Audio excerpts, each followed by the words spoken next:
what's Friday? Friday's payday. So you get the check, you go to the bank, you go from the bank, you go and wash your ass for probably the first time this week, right? You put on some clean clothes, you put some fucking moose cum in your hair, and you go to the bar and try to convince something that it's a good idea to sleep with you.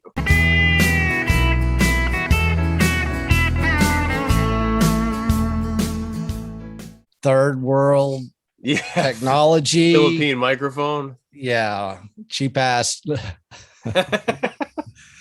Something talking like in Thailand, Sukhumvit row technology you got going on. Long. Yeah, I've been busy, man. I've been really busy. So I haven't been keeping in touch on Twitter that much. No, it is what it is, man. I get it. Springtime is rough for me too. Oh, I found a beef producer, a grass-fed beef producer in Connecticut. Okay, good. Quarter of a cow, $4.50 a pound. No shit. Fellas, that's awesome. Hey, am I there? Yes. You're kind of there. Hey, talk like in 2 sentences and see if we can get you. Say that again. Keep talking. I'm trying to keep talking. That's hard for me. No, it's not. What? You type better than you talk? I don't think so. Now, I'm just trying to figure shit out. I had to download on my wife's Google phone to get this thing to work. Well, because I don't. You're there, at least, kind of. Yeah. At least we got your voice, man. I haven't heard your voice in a while. So, hello. How are you doing, friend? Well, I'm all right. I'm doing good. Are you? I think you didn't get arrested? Well, no, but as you know, I've been having my fucking issues with adjustment, let's say. To this. Now I've got to wait. I'm on I gotta. Am I still there? Yeah, you are.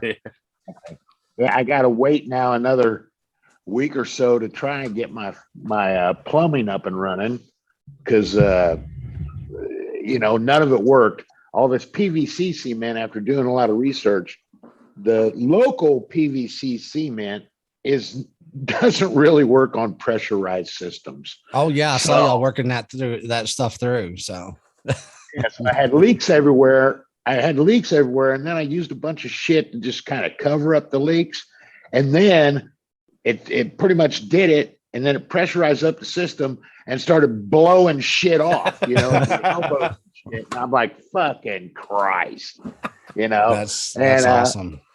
Yeah, so I'm still without running water of any sort. We have to bucket shit in, and stuff. But now I had to go search for a supplier that had some American.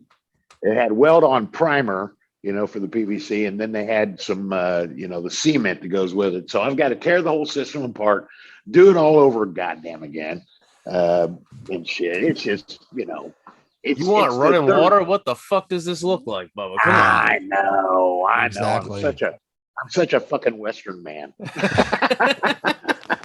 My wife hates bear camp. My wife hates bear camp because we don't have no running water. Yeah. I don't need running water. No, not on bear camp. No, hell no. You bring a couple gallons inside. All you got to do is just fish the squirrel that's floating in the well out. You just don't worry about that. You'll be fine. You know what we used to do when we go on hunts as a kid? We used to because we do elk hunts, right? And you go back in there, you pack in, you establish camp, and you pack in a couple of times because you're going to be there for a while.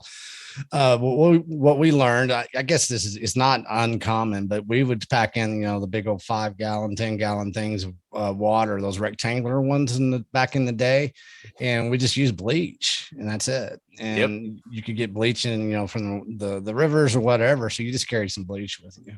Yeah, cap full for 5 gallons or something like that. Yeah. So, you can always make do. Yeah, you'll be fine. See, Bubba, you're trying to be too advanced here. You just get you some bleach. No and you got no shit. There you are. There we go. I figured, it takes me a while to figure shit out. Yeah, right. Good to see Mine you, works man. too. I'm but I'm in the dark draw. here. Hold up. Let me turn on another light.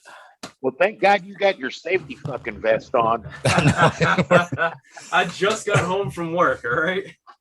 All right. Well, there you go. You must have had a You long gonna tell day. us that you're working on a road crew now, or what? No, this is the I honestly, know. I'm the cheapest redneck you'll ever meet. So this is the free sweatshirt that came with the $9,000 worth of well casing I just bought. There you go. Fair enough, man. I'll take my free sweatshirt, sir, and a hat and a yes, you t-shirt. will. Fuck you. You look I good. think You're I styling. could, LC, I think I could compete with you on the cheapest fucking redneck there ever was. Easily. I wish I could. Let me see if will it go up high enough? That Yeah. right there is an iron I-beam from the original Right. mobile home that sits on this foundation. Really? That's awesome. Well, I could do this number. There's the kitchen. There's the Awesome. front door, and there's the bed. That's the house. That's your house. 256 square feet. Well, hell, it's a lot nicer than I thought. But, Yeah, well, this was all when I walked in here in January, and that's the thing, you know, everybody here, the family, their standards are so goddamn low. They said, "Oh, everything's fine." We get here, my Jeep barely I won't even drive the motherfucker. It was so bad. I was Really? scared to drive it. Right. Then we get over here to the farm, and we've been paying a guy for 5 years to keep the trees pruned and all that shit. He didn't do a fucking thing except steal our fucking money. So he was fired immediately. Then when I walked in the house that they said was absolutely fine, holy fuck, I've seen campsites better. really? Yeah. And What'd I'm you just like, expect? holy. Really? What did Well- you expect? Well, I expected them to be. I told them, I said, if you just would have told me, I would have stayed there and made another year's worth of fucking money to pay for everything I was going to have to do. But Yeah, understood. that's beyond the point now, because yesterday I did my first Bitcoin Lightning transactions, and with the Breeze wallet through Bit Refill, I can now live off my coin. Hell yeah. So Okay. that's official now. I don't need to leave. Really? You know? Hell You Yeah, feel I pretty can- good I can about do it. that? Has that been stressing your ass out? Oh, beyond. I mean, we blew through here in 4 months. We blew through 1.5 years of money. Sure. Just poof like that. And yeah, stressed is not the word. Yeah. Well, man, there's Yesterday- always a way, man. You just keep plugging. You're Oh, I fine. know. Yeah. Last night I told my wife, she goes, "You've been happy all day." I go, "I know. It's the first fucking day." Well, it's You know, because you knew you were gonna be talking to us smartasses tonight. could be. I'm in a Could mood, be. man. I need to kind of, it's no fun being Mr. Nice Guy on the Beef Initiative all the time. So I was looking Yeah. forward to this, man. I woke up wanting to be a smartass today. So, Well, here you are. and here we It's are, near the right? end of the day, and you've worked up steam. Let's roll. Well, Yeah. he's already rolling, man. He's recording right now. Oh, I know. I couldn't believe it. So this clown fucking country that we're Mhm. clown world we're fucking living in. But so we filed our taxes, right? Like we file Right. them every year. I'm not going to go into the specifics on this, how we file them every year, but we filed our taxes. Mhm. And fucking Uncle Joey hit us off with a solid 13 G's. Holy. And Take the money and run. so I was like, oh hell yeah. Cause like I said, we're fucking broke most of the year. I mean, Sure. we don't live paycheck to paycheck because my wife is great at managing money. Right. But Right. if it wasn't for that, we would be paycheck to paycheck. So we got that lump yesterday, the day before, and this morning I sent my wife a list about that fucking long. I was like, just in case, before we buy Bitcoin, I need a wood chipper, a crossbow, I need 15 yards of loom, I need start Oh, going down man. a list of all the shit I want, and I'm like, wow, that money's gonna go kind of fast. But I got all these half-finished products or half-finished jobs on the homestead. We bought it May of last year, and the year Mhm. before that we were renting it. So it's been this like slow progression of like starting to get things done. And now it's like, all right, we know we own it. Like our name is on the deed. All the finalized paperwork wasn't probably done until midsummer last year. So you're already fucked. Yeah. You know, it is what it is. But now this year, I'm like, let's fucking go. I'm ready. I already ordered. My buddy's got a machine up the street. I'm like, drop the excavator off, drop off 15 yards of loom. We're going to make the garden 8 times the size it was. I'm going to make a new goat pen. Fucking let's go. I am ready. You're making a lot of people jealous right now. I'm telling you. Oh, that's pretty cool, man. Congratulations. Sounds a little fiat, but that's all right. No. Yeah, but I mean, it's I don't build anything that I know. No, I'm glad, honestly, like I'm glad like you made the joke, right? Because a lot of people will say that to me, right? Yeah. And I feel like I love ruffling feathers, right? So let's ruffle some fucking feathers. Mm-hmm. The whole like, oh, you know, stack and hodl and don't ever spend your coin. And Bubba said something about it before. Listen, I didn't get into it for that. I got into it because my money was eroding away underneath me. Mm-hmm. Right. I put that money in savings. I saved in Bitcoin so that I could do something later on. So right. Here I am with my later on. You know, I don't want to make my kids live in a cardboard box because I want to hodl for the next 30 years. They'll be so happy when I'm dead that I can leave them some asset that's worth a bunch of money, but their whole childhood was shit. You know what I mean? Right. That shit doesn't make any fucking sense to me. Like, I'm the kind of guy that'll sell coin and take my kids to fucking Disney World. I'm the kind of guy that'll sell coin and buy my kid a dirt bike because he only gets one childhood. Sure. Right. Well, I mean, it makes sense. And, it's all about balance anyways. You guys are lucky and fortunate, man. I haven't made money in 2 years, so I'm going to file taxes, but I didn't make a dime last year. I honestly, not one, not one freaking dime came into this into my personal household here. And so that's kind of cool. I've never done that like a full year without one dime being made. So you'll probably get free money. I did. I probably will, won't I? I haven't paid attention. I haven't made money last year. I think it was about combined. We were a little over 100, right? Uh-huh. And we don't have kids. We don't have kids or none of that. And I filed the taxes because it was last. Well, I still have to file from now on, but it's always a big old goose egg. Right. But we filed them, and then somewhere through the file, they said, "Did you receive your third stimulus check?" And I looked at my wife. I said, "Did we?" And she goes, "Well, you gave the first one away to your mom and dad, and then we got like 600. So no, we only got 2." So I put in no, right? And it says at the end of doing the taxes, it says your refund is $2,800. I haven't had a refund in 15 fucking years, right? And I'm like, holy shit, that's cool as shit. But then it came down to I had to switch everything to my friend's house, my buddy from childhood in San Jose, to get the check mailed to him, and then he will mail the check to me. Mm-hmm. And then we'll deposit it over here. But I was like, holy fuck, I've never gotten a refund. And I made a joke telling my wife, I said, you watch in the future years when I keep filing goose eggs for us married jointly, filing jointly, and a big old goose egg, the fucking government will just start sending us welfare checks. Probably. and like, I said to LZ, take the money and fucking run, because I've paid, God knows at my age how much I've paid in, and I won't get shit back. So I'm going to take it if they give it to me. UBI in Philippines. That's awesome. Fuck yeah. Fuck yeah. And I think that's legal. That's encouraged. So that's fine. And now my home address is my buddy's house in San Jose. So maybe I'll get California money too. I don't know. Cool. You got to keep us updated on that, man. That's going to be interesting to find out. Yeah, we'll be interested next year what the fuck goes down. So you saying there was a third stimulus check? Really? I didn't know that. So supposedly, I haven't been paying attention to things, so I really don't know.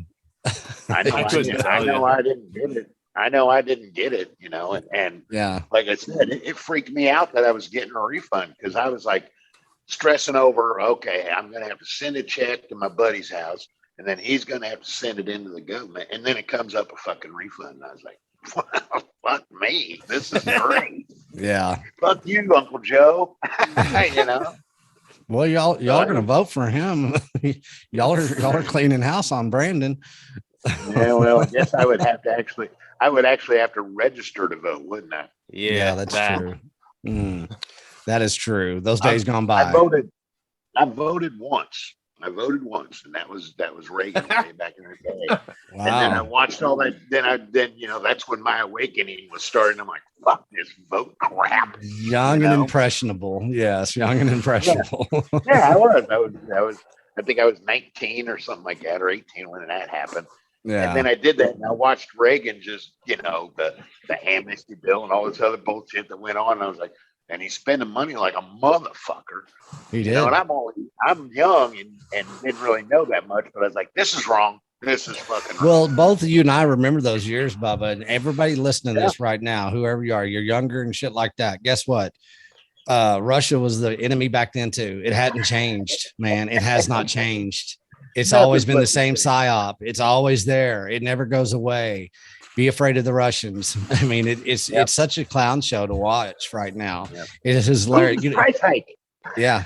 I mean, they bankrupted my generation and our generation, Bubba's, with building nuclear weapons. We had to build more and more and more, and that was the biggest arms race we'd ever see. Yeah. Freaking Star Wars. I mean, back then it was, trillions of dollars wasn't a thing. Hundreds of billions of dollars like made people's jaws drop. And that's the most that had ever been spent in the history of man was during the Cold War with the nuclear wars race, and they're going to go Star Wars and they were going to go out there and, they were going to save us. And I remember being in grade school and having to climb over the damn desk. I grew up outside. See, there's a story here because I grew up under the desk was going to save you from a nuclear. No shit. I mean, it's been clown show since day one, man. And so what it is, there's a place called Pantex where up here in the Texas Panhandle, and what Pantex actually is, nobody knows this really. It's a storage facility for plutonium. And they put it in the Texas Panhandle right on top of the Ogallala Aquifer, the biggest aquifer in the United States. Yeah.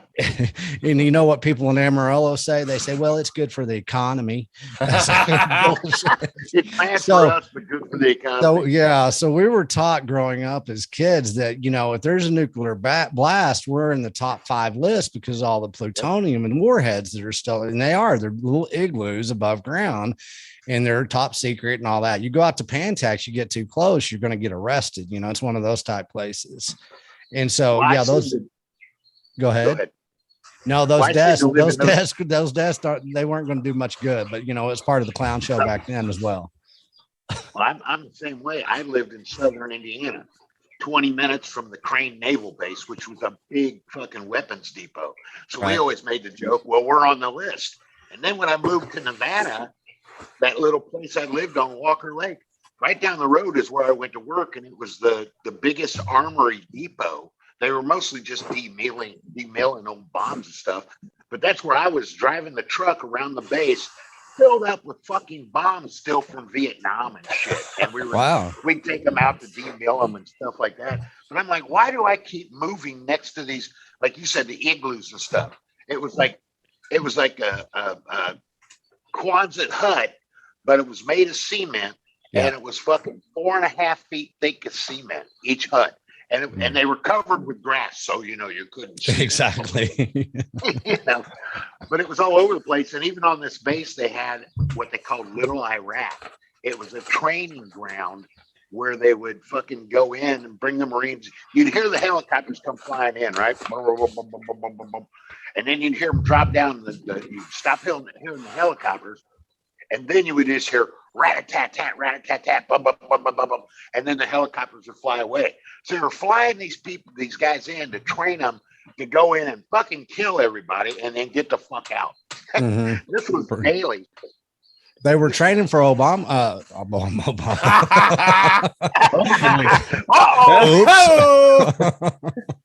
Domestic terrorist. Look out. We got a radar on us now. Osama. That's it. They were training for Osama. Yeah, the guy that they killed. Yeah, the guy that they killed and put to sea. Yeah. Nobody saw his face, and he fell off the side of the boat because that's what you do with the most wanted criminal on the planet. Yeah, but, we killed him. They got his DNA though to verify though. Yeah. Of course. Yeah. It's a fucking circus. It is, man. Circus, know? It's just why- as bad here with the military shit. Like where I'm at, probably 7 miles as the crow flies is Raytheon. Yeah. Oh my gosh. About 12 miles as the crow flies is the War College for the Navy. Yep. Then you got Quonset, Yeah. which is a huge Air Force base. Like all of that right in a row. When I was a kid, we used to go out on the boat because I live in a port town, right? Big for lobster and down here. Right. And you'd go out and there's an island out there that you can't stop on. If you stop on that island, the Coast Guard comes flying right up and they tell you, screw, there's live ordnance all over the beach. They fire at this island with battleships Right. to practice. And Yeah. you can't stop. My dad used to tell me back in the day they used to go party out there. I'm like, you guys are fucking nuts. All live ordnance laying on the beach. They're out there getting hammered with a bonfire. That's hilarious. That's like that lake I lived on there in Nevada. I don't know if you ever saw a picture of it, but on the south end of the lake, they had it cordoned off that you couldn't get to it because there was still ammo that they'd used back in the Vietnam era. They would shoot them in there and stuff. And there were duds, so they didn't know if you could go in and that dud one day would go ba-boom, just blow the fucking smithereens up. But I always kept waiting because all the alien people said Walker Lake was a spot, and I would always sit there and be out there drinking beers with my buddies, going, "God damn it, I want to see that spaceship fucking come up." Because I had a theory. Because at nighttime, we had no lights out there at all. It was dark as shit, and every night the Milky Way went straight above our house, and I went, well, of all places that an alien would go, it'd be straight up to the fucking Milky Way. Let's go. Of course, yeah. Bring me some damn aliens, That's They true. even had a theory that there were tunnels from Walker Lake all the way over to San Diego, for submarines and shit. It's crazy. Wow. That's Interesting. There's nothing in there because that lake didn't even have a fucking fish in it because it was so low because of all the droughts and stuff, because it was a natural lake. And the salinity level was so high, a fish could not live in it. Right. You could probably bring sharks and dolphins and they live, but freshwater fish couldn't live in the fucking thing. I mean, the water was fine. It was kind of like you went down and got a mineral. That's where I would clean myself, was I'd go down to the lake and just jump in and take the soap and shit because it was like a mineral bath. It was so mineralized.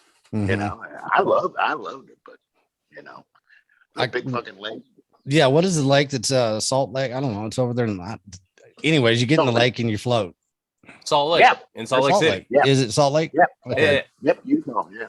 It's the lake with the salt lake. Yeah, Salt Lake. Yeah, that's the one. Man, I'm kind of brain dead right now. So, anyways.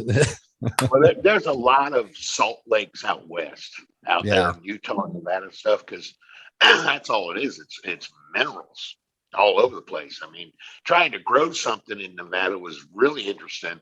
We had to do everything on raised beds because the soil was just so filled up with not just minerals, but the minerals that would stop plants from growing. Mm-hmm. So you just had to raise bed, and we found a guy with really good compost. And we're out in the desert growing asparagus and shit. So it was like, well, it can be done. Yeah. And it's the direct opposite here. Oh, it's the direct opposite where I'm at now. You can drop a fucking seed and it's going to grow. You don't even have to work it. I just got to get off my ass and do it once all this shit's done. Well, we're in a drought where I'm in Northwest Texas, the desert, high plains, and it is nasty up here. We haven't had rain, nothing, man. It looks like the Dust Bowl some days. 2 days this week, the wind were up to 50 miles an hour and the skies were brown. So it's going to be an interesting year for our food supplies. It's going to be an interesting year for our cattle industries. It's going to be interesting for grain, for a lot of things. What was the you might know something about this, Slim. I might fuck this up. I took a Benadryl before this. Allergies are killing me. To get high, huh? Yeah. Something I read about the Colorado River, that they were like diverting water that was supposed to be going to crop fields because there's a drought. I can't remember what the fuck I was reading, but it was like in 250 hectares or something that were not. Are you talking about in Texas? I think so. In Texas, you have the Texas. what you have the Colorado River that flows through central Texas. That's what flows through Austin. And so I know that they do water control there, and it's called the Lower Colorado River Authority, the LCRA is what it's called. Down the river from Austin, basically, as it goes towards the coast in Texas, there's kind of a water war. There always has been, but they grow a lot of damn rice down there in Texas, which is ridiculous. And what they'll do is they'll release water down because it's a water rights issue. So when there is droughts, it's interesting what happens in central Texas, because all of Texas is in a drought right now. But what they'll do is they'll shove all that water down to rice fields. And, it's actually asinine that they're doing this for rice in Texas, growing rice in Texas. I've never really understood that, but it's a pretty big industry. So I don't know if that's the Colorado River that you're talking about, but there's always, whenever there is a drought, that's what happens. And of course you got the Colorado River, up north too. So there's more than one. Is that around Waxahachie? I don't think so. No, Waxahachie is going to be further north.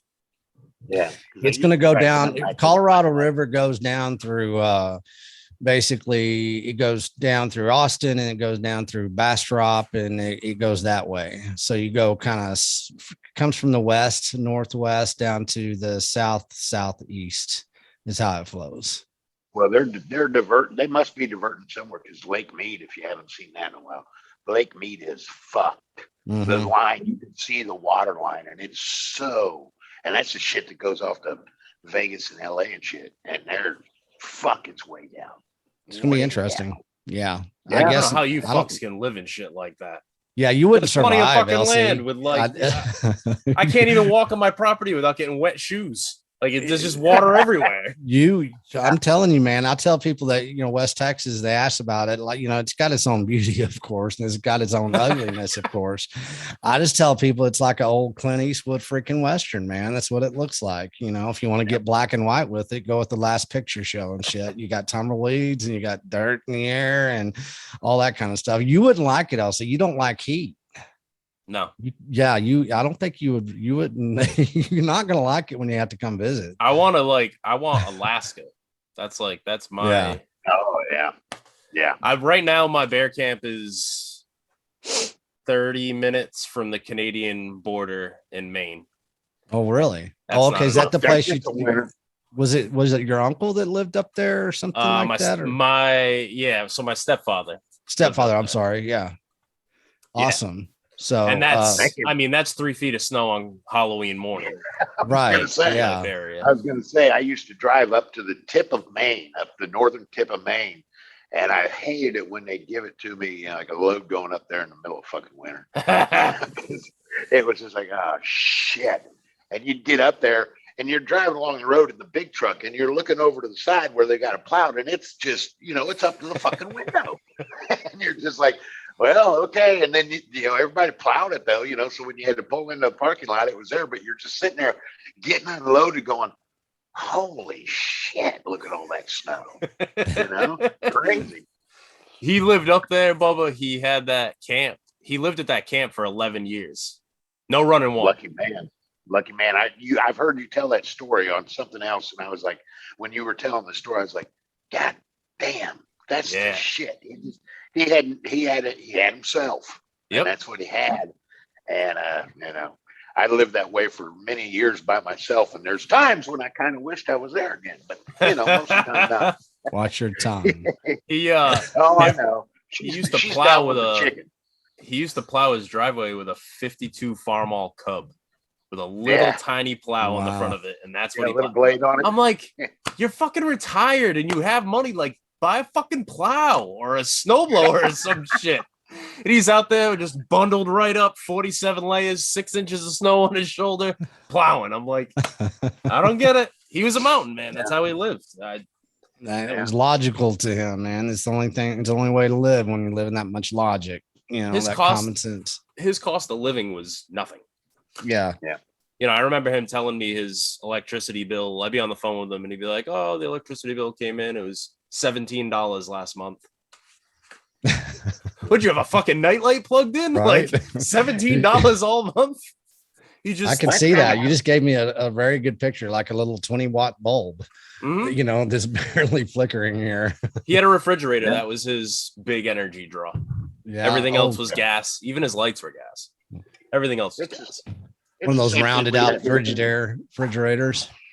Yeah, some garbage refrigerator that he got for free. Yeah. You know, he was a true mountain man. He had the job in town, the guy that when somebody would hit a moose or hit a deer, he was the guy that got the call. He would go get it and butcher it and salvage what he could, and that went in the freezer, and that was just how he lived. And he had fucking money. He was on he had a pension. Like, he got a check every month. It wasn't like he lived like that because he, like, you know, he had nothing. He just, that was his dream his whole life. That was my very earliest memories of him when I was 2. I remember him talking about doing that. Yeah. Well, that's a perfect example, man. Engineer your own suffering before the suffering gets engineered upon you, you know, and he loved engineering his own suffering. So, and that's what so many people these days don't know how to do. And they're just waiting there, just wait. Who's going to make me suffer next? Who's engineering my suffering? I can't take ownership.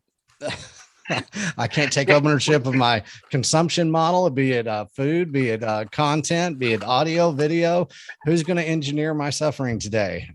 I remember when you put up that tweet, I immediately went, yep, I've done that because I'm here. Yeah, you are. Proof of work. I have engineered my fucking suffering. That's for sure. And now you have to live with that shit too, man. That's called ownership. How's it been, Bubba? I mean, did you really think about, man, getting on that plane and coming back and driving a truck again? Were you that close? Yeah. I mean, it's hard. It's really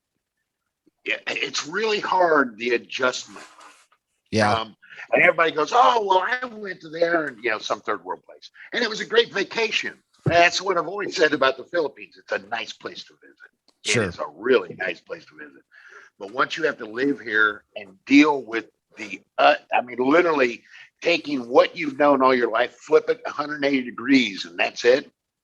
It takes a fucking to grasp the reality of it. Like, every time I leave the house and we have to go into town, I mean, you're driving the Jeep. In America, you can kind of like look out the window and shit. Right here, you got kids running in front of you, dogs running in front of you, ducks, chickens, the whole fucking thing, all the way. 30 minutes in, you got people with driver's license and vehicles, but they don't really ever learn. There's here it is. The road, when it does go to a 4-lane wide road, the slow lane is the left lane. The passing lane is the right lane. There's only one problem with the right lane. When they built that right lane, because it was a 2-lane road, went to the 4-lane, that's now become a fucking parking lot at any moment. You know, and somebody parked their Jeep or whatever, and you're like, oh shit, I'm gonna die. And then you get into town, there's no traffic lights, you know, so it's every man for himself. And I've literally already hit some people on purpose with the bumper of the fucking Jeep, just to go, I'm mad, because they've done shit right in front of me to where I had to slam the brakes on and stuff. So I go, hey, my wife just sits there and laughs at me. She goes, why are you doing that? You're a foreigner. I said, fuck them. There's a point where I just can't fucking be I bet you freaking terrify people, Bubba. I mean, you're big white frang over there. You big white frang, as they say in Thailand. And here you are bumping on, hit them with the bumper and shit. And you're looking all apocalyptic now. Shit. Oh, the horror. The horror. They have learned. Because my voice is very fucking loud over here too. So not only am I the big white guy, it's very loud, and it's the barking dog syndrome, right? You know, scare them away. But they have learned what this means too, because it goes out the window all the fucking time. Trendsetter, man. You're setting standards. That's all you're doing. You're always setting standards. Fuck that. I'm just trying to fucking survive over here, you know. Yeah. But it's the adjustment. It's things that we're so used in any Western civilization, not just America, any Western civilization, the things we're used to, the simplest fucking things, they're the hardest motherfucking things. You know, it just is like my plumbing thing. Shit. I keep talking about the tolerance issues. You can literally take like the elbows that you buy for the pipe. On one, it's that good tight fit, right? That dry fit. You go, okay, this is going to work. Then you go to the other side of the elbow and it's like fucking pop, pop, pop, pop. So it's an unusable fucking elbow. So you sit there at the hardware store picking each one out and testing it. And otherwise you just throw it the fuck back in the bin and get another one and test it. It's a monumental task from fucking hell. And I'm, I've been on this earth a little while and my patience is fucking thin. So things like that, I'm like, oh, God damn it. And my wife's like, you got to calm down. You got to calm down. I go, why? I can't. If I calm down, I need the lobotomy. I need a lobotomy. Now you'll get there. You'll get there, man. You're gonna steam out one of these days, and you're just gonna give it over, man. You're just gonna say acceptance is the key. Sure. I'm fucked, and I'm just gonna accept it. I think it's at the 1 or 2 year point. Right. Yeah, there you go. It takes at least 12 months, man. I know that much. With travel and stuff, you don't get comfortable, man. It is. Everybody always romanticizes all these, travel and stuff. And I always told you, this for sure, Bubba, just because you were there first before you moved there. Your first time is always discovery, and it always sucks because you're thrown off, man. You're used to using the same, pisser. You're used to the same type of things that everything that you do is different. And that comfort level goes out the door. And all of a sudden you're like, well, man, this is not hard to survive, but this is kind of a pain in the ass right now. You get hungry, you're not around food, everything changes. And for people to romanticize, third world country traveling, I guarantee you, until you've done it and then you go out there and do it the first time, you learn your lesson fast. And you kind of shut the fuck up about being all romantic and thinking that you're going to go on a cruise or something. So, well, they go to the third world and they go to an all-inclusive resort. My brother does this all the time. Him and his wife go down to Mexico. They go to this all-inclusive resort and he says, Mexico's fine. I go, have you ever left the gates? He goes, no. Yeah. Fuck you. You don't know Mexico. And it's the same thing here. People they'll fly into the Philippines and go to some nice little place and they never leave it because they got their food, their beach, their beer, everything's good, right?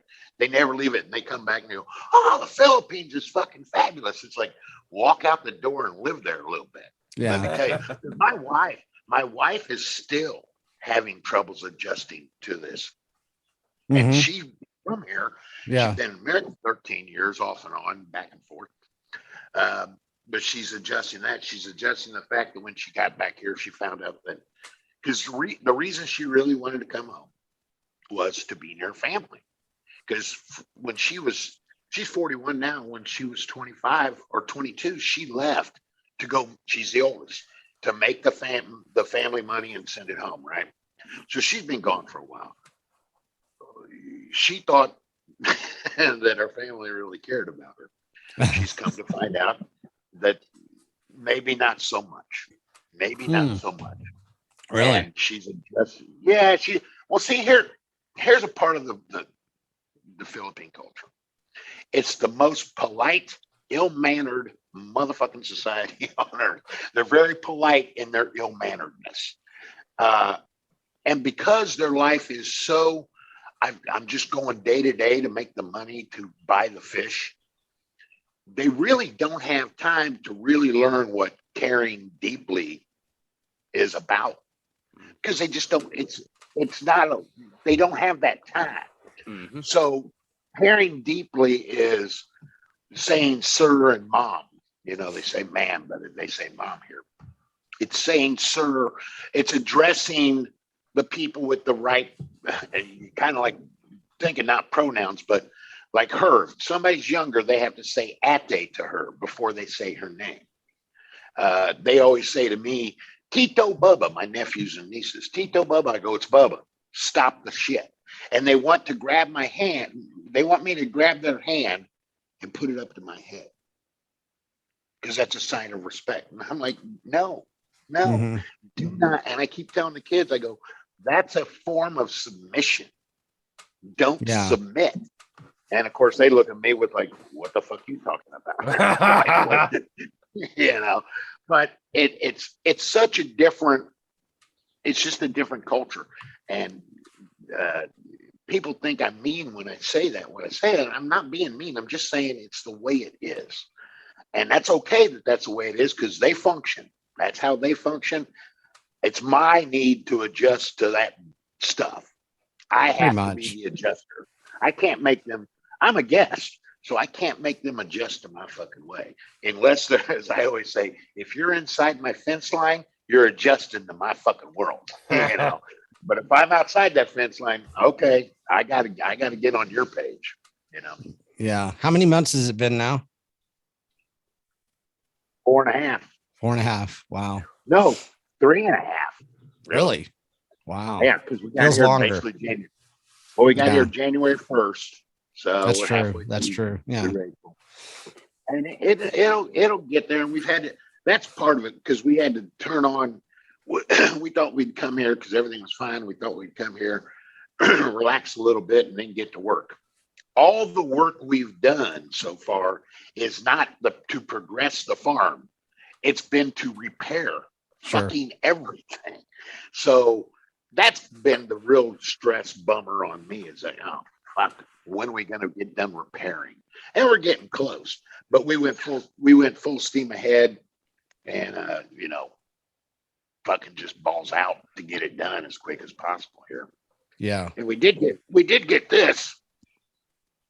There's my boy. That's your dog. There he is. Yeah. That's my buddy. Yeah. What's his name? Boy.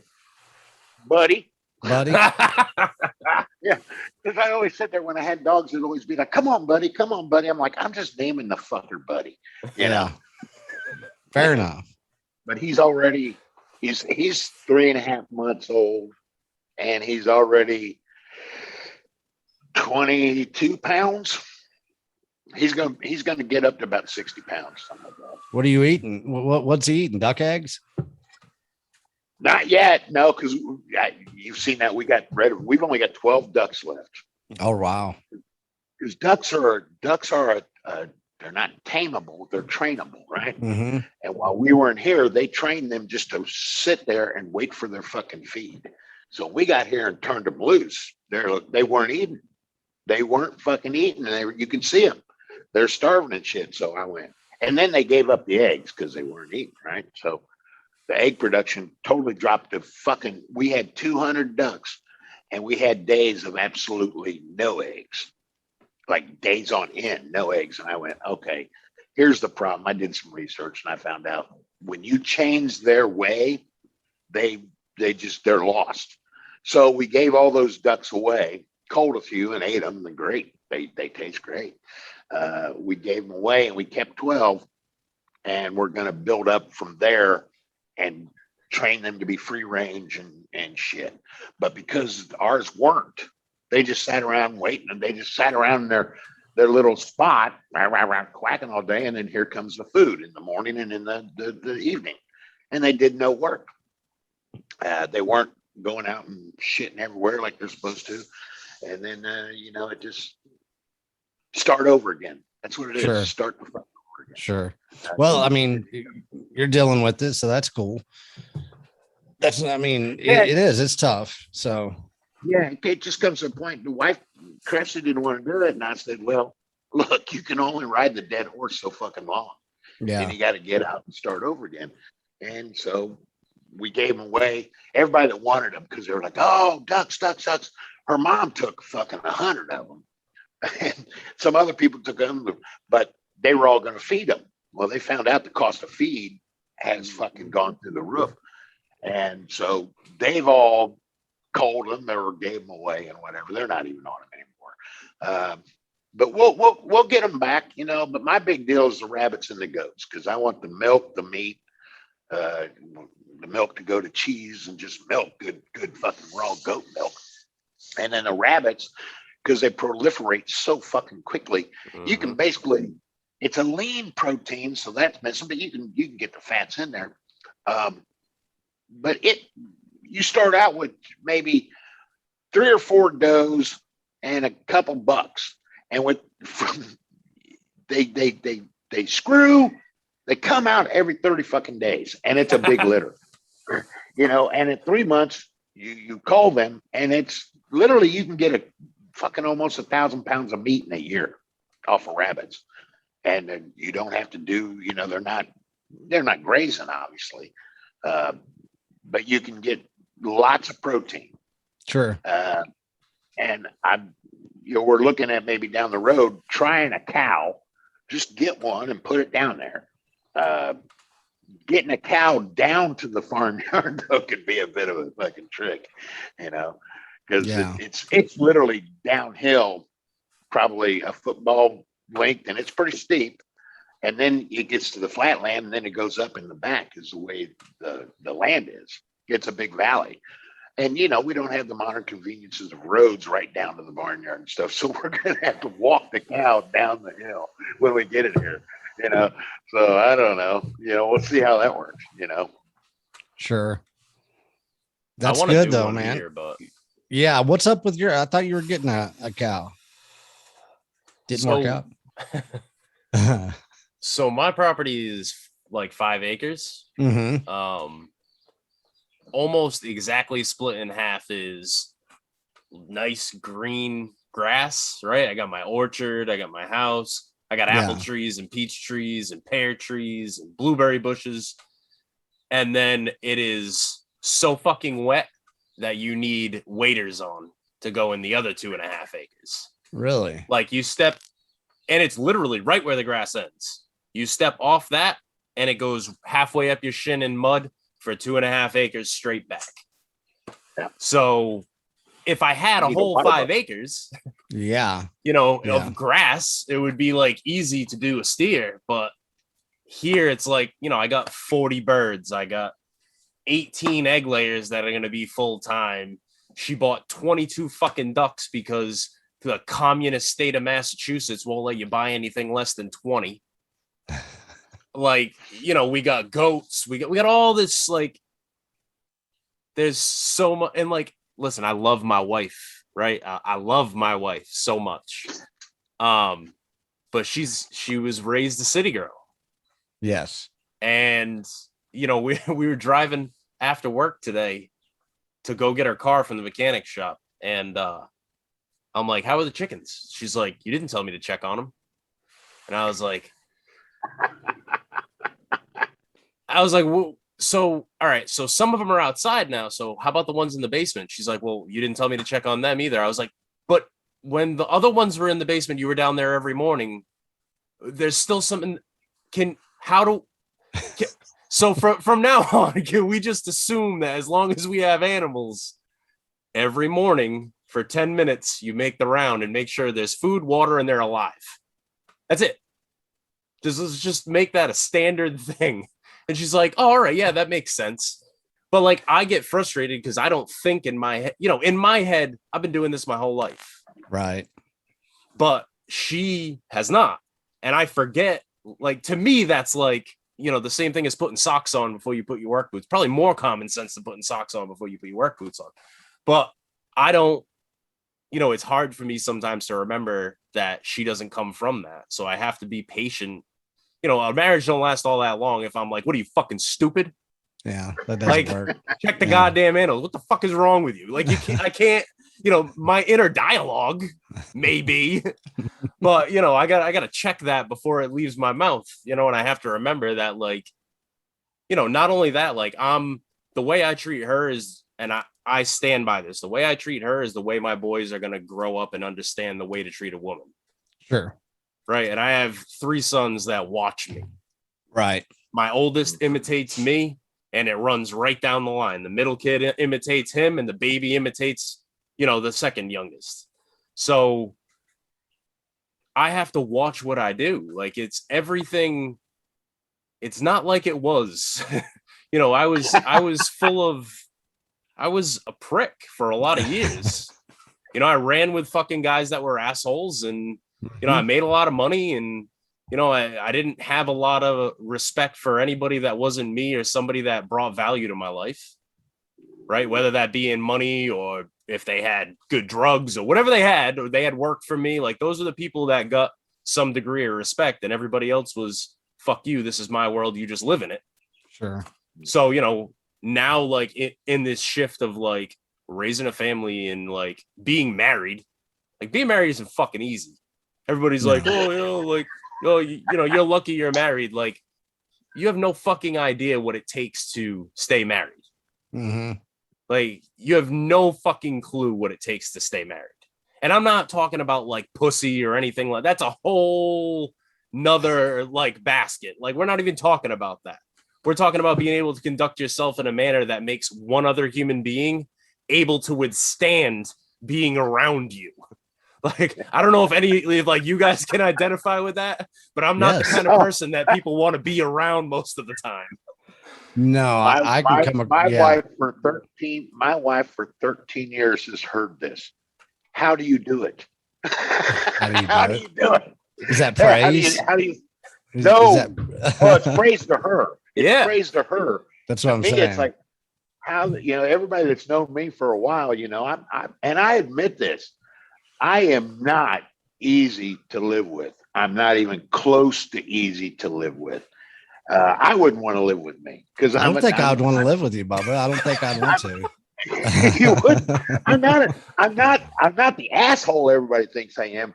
What I am is over the course of time, I've become very short-tempered in when things that are just the simplest things in the world get fucked up, I just blow. I blow.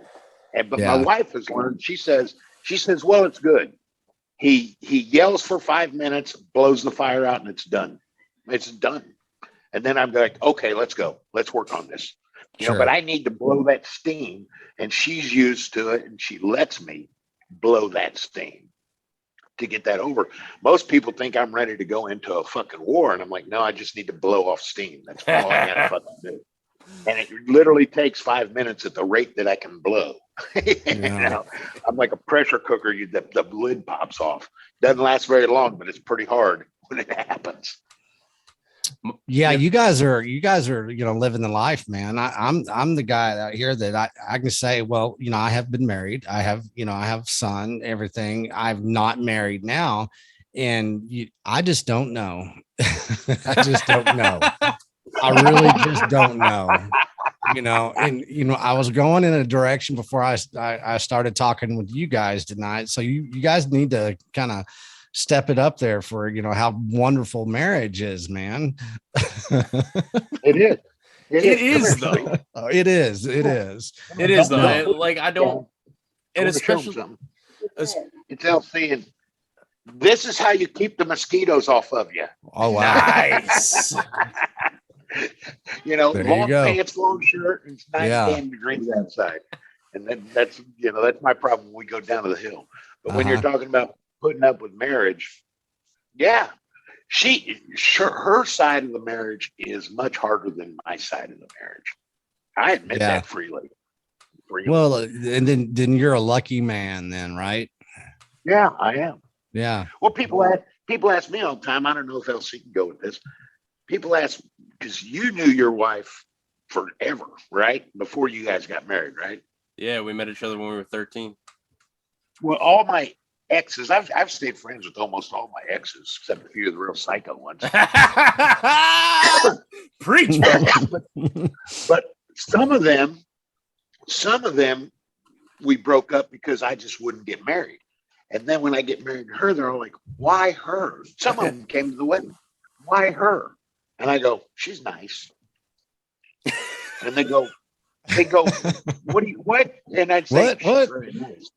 She's very nice. And they say, well, what about me? What are you saying? I go, you're not very nice. What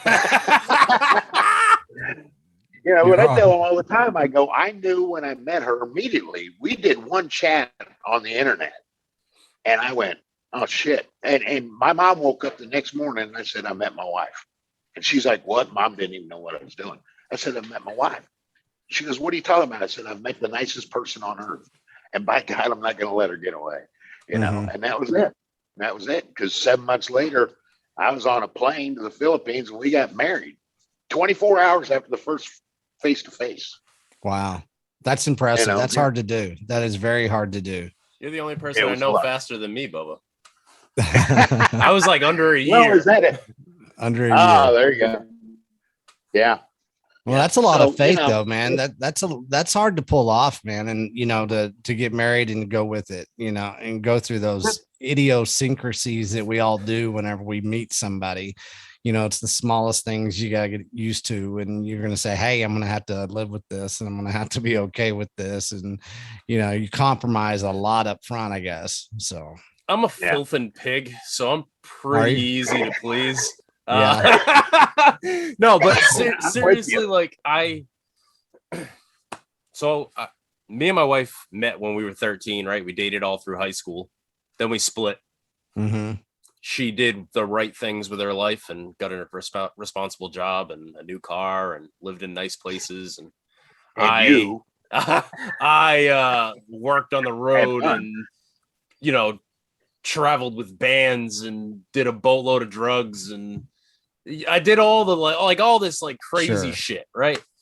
And it took a minute. It's funny that Bubba said his mom, because it took a minute, and I don't really get along with my mother. That's probably not going to go over well with a lot of people, but me and my mom, we are polar opposites.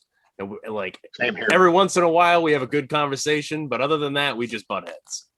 Yeah. And, she sat down and she was like, have you ever noticed that every girl that you date, has one thing that's in common with, who's now my wife? And I was like, wow. And it was always a different characteristic, but it was something that was a trait of my wife. Right. And my wife came back into my life, 8 years after we split up. She showed up at my grandfather's funeral. It's showed up. She was still friends with my mother. And I saw her and I was like, I'm going to marry that girl. Yep. It didn't hurt that she looked like a supermodel, and she was like this skater chick in high school with she'd wear guys t-shirts and skater jeans, and she showed up and she looked like she was straight off the cover of Cosmo, smoking hot. And I was like, we're getting married. And in less than a year, it was married, engaged 4 months later, married. Snap your shit too, didn't it? But I just knew. I knew. Yeah, that's cool, man. I did all this crazy shit, and I ran, and I lived this crazy fucking life for over a decade, and it's funny because you're talking about the same similarities and everything. One similarities I always had with the women I've been with and everything, and I respect and love every one of them for sure. But like a true Texan boy says, that's a fucking the one thing, the association they had with my ass was every one of them freaking hated, and they hated it. They always hated it. They associated me with freaking Leonard Skinner Freebird. They were terrified, absolutely freaking terrified that was their destiny. That was their destiny. And you know what? Every damn one of them, it was their damn destiny. It's I remember one time I was in Austin. I was dating this girl when I was younger, and man, I had this plan, and I was young and I was stupid, maybe kind of, whatever, but it's just being me. But I'd been planning a trip to the mountains. I had to get the hell out of Austin.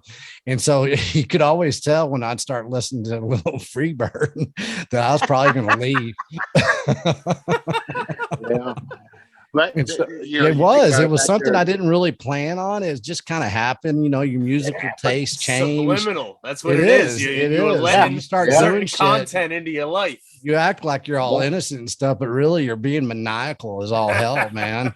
And then here I am at 4:00 in the morning, 3 weeks later, loading up my truck, and I'm into the mountains, listening to Freebird. Here we go. I'm free. Imagine what some of my exes had to do, back there in the day when I was a musician and a singer and a songwriter, right? Right. And I would play them a new song, and it was about them. And it may not have been good. And they're right. What's that about? And I'd have to make something up, Mm-hmm. But they would be they would know that it was coming. They could smell it because and I would always just play, the new song. Hey, I wrote a new song. What do you think of this? Just get an opinion, right? And not that I was going to change nothing about it, but get the opinion. And they would look at me and go, and then it would, when the hammer dropped, I was a showman. I was more entertainer than anything. And, I'd wait till we got back into the hometown and the hammer would drop on stage. I'd say, well, I wrote this song, and I'd be looking straight at her. She'd be in the crowd and I'd be looking straight at her. That was usually how the breakup began. Because that was how I communicated. And I would just give it to them. They'd be like, oh, fuck. And then, of course, a fight would break out backstage, And I'd be like, just give me another fucking beer and a shot. I'm good. I'll let you yell at me. Just, make sure I've got a beer and a whiskey there. I'm good. That's very creative, premeditated, being an asshole, I guess, right? Yeah, you were listening to Freebird, and I was writing the exactly. sequels to it. I was writing nothing but sequels. Yeah. And unlike LC, I throughout all those years I was on the road and in the band, I didn't do any drugs, but I did drink enough whiskey to sink a fucking battleship.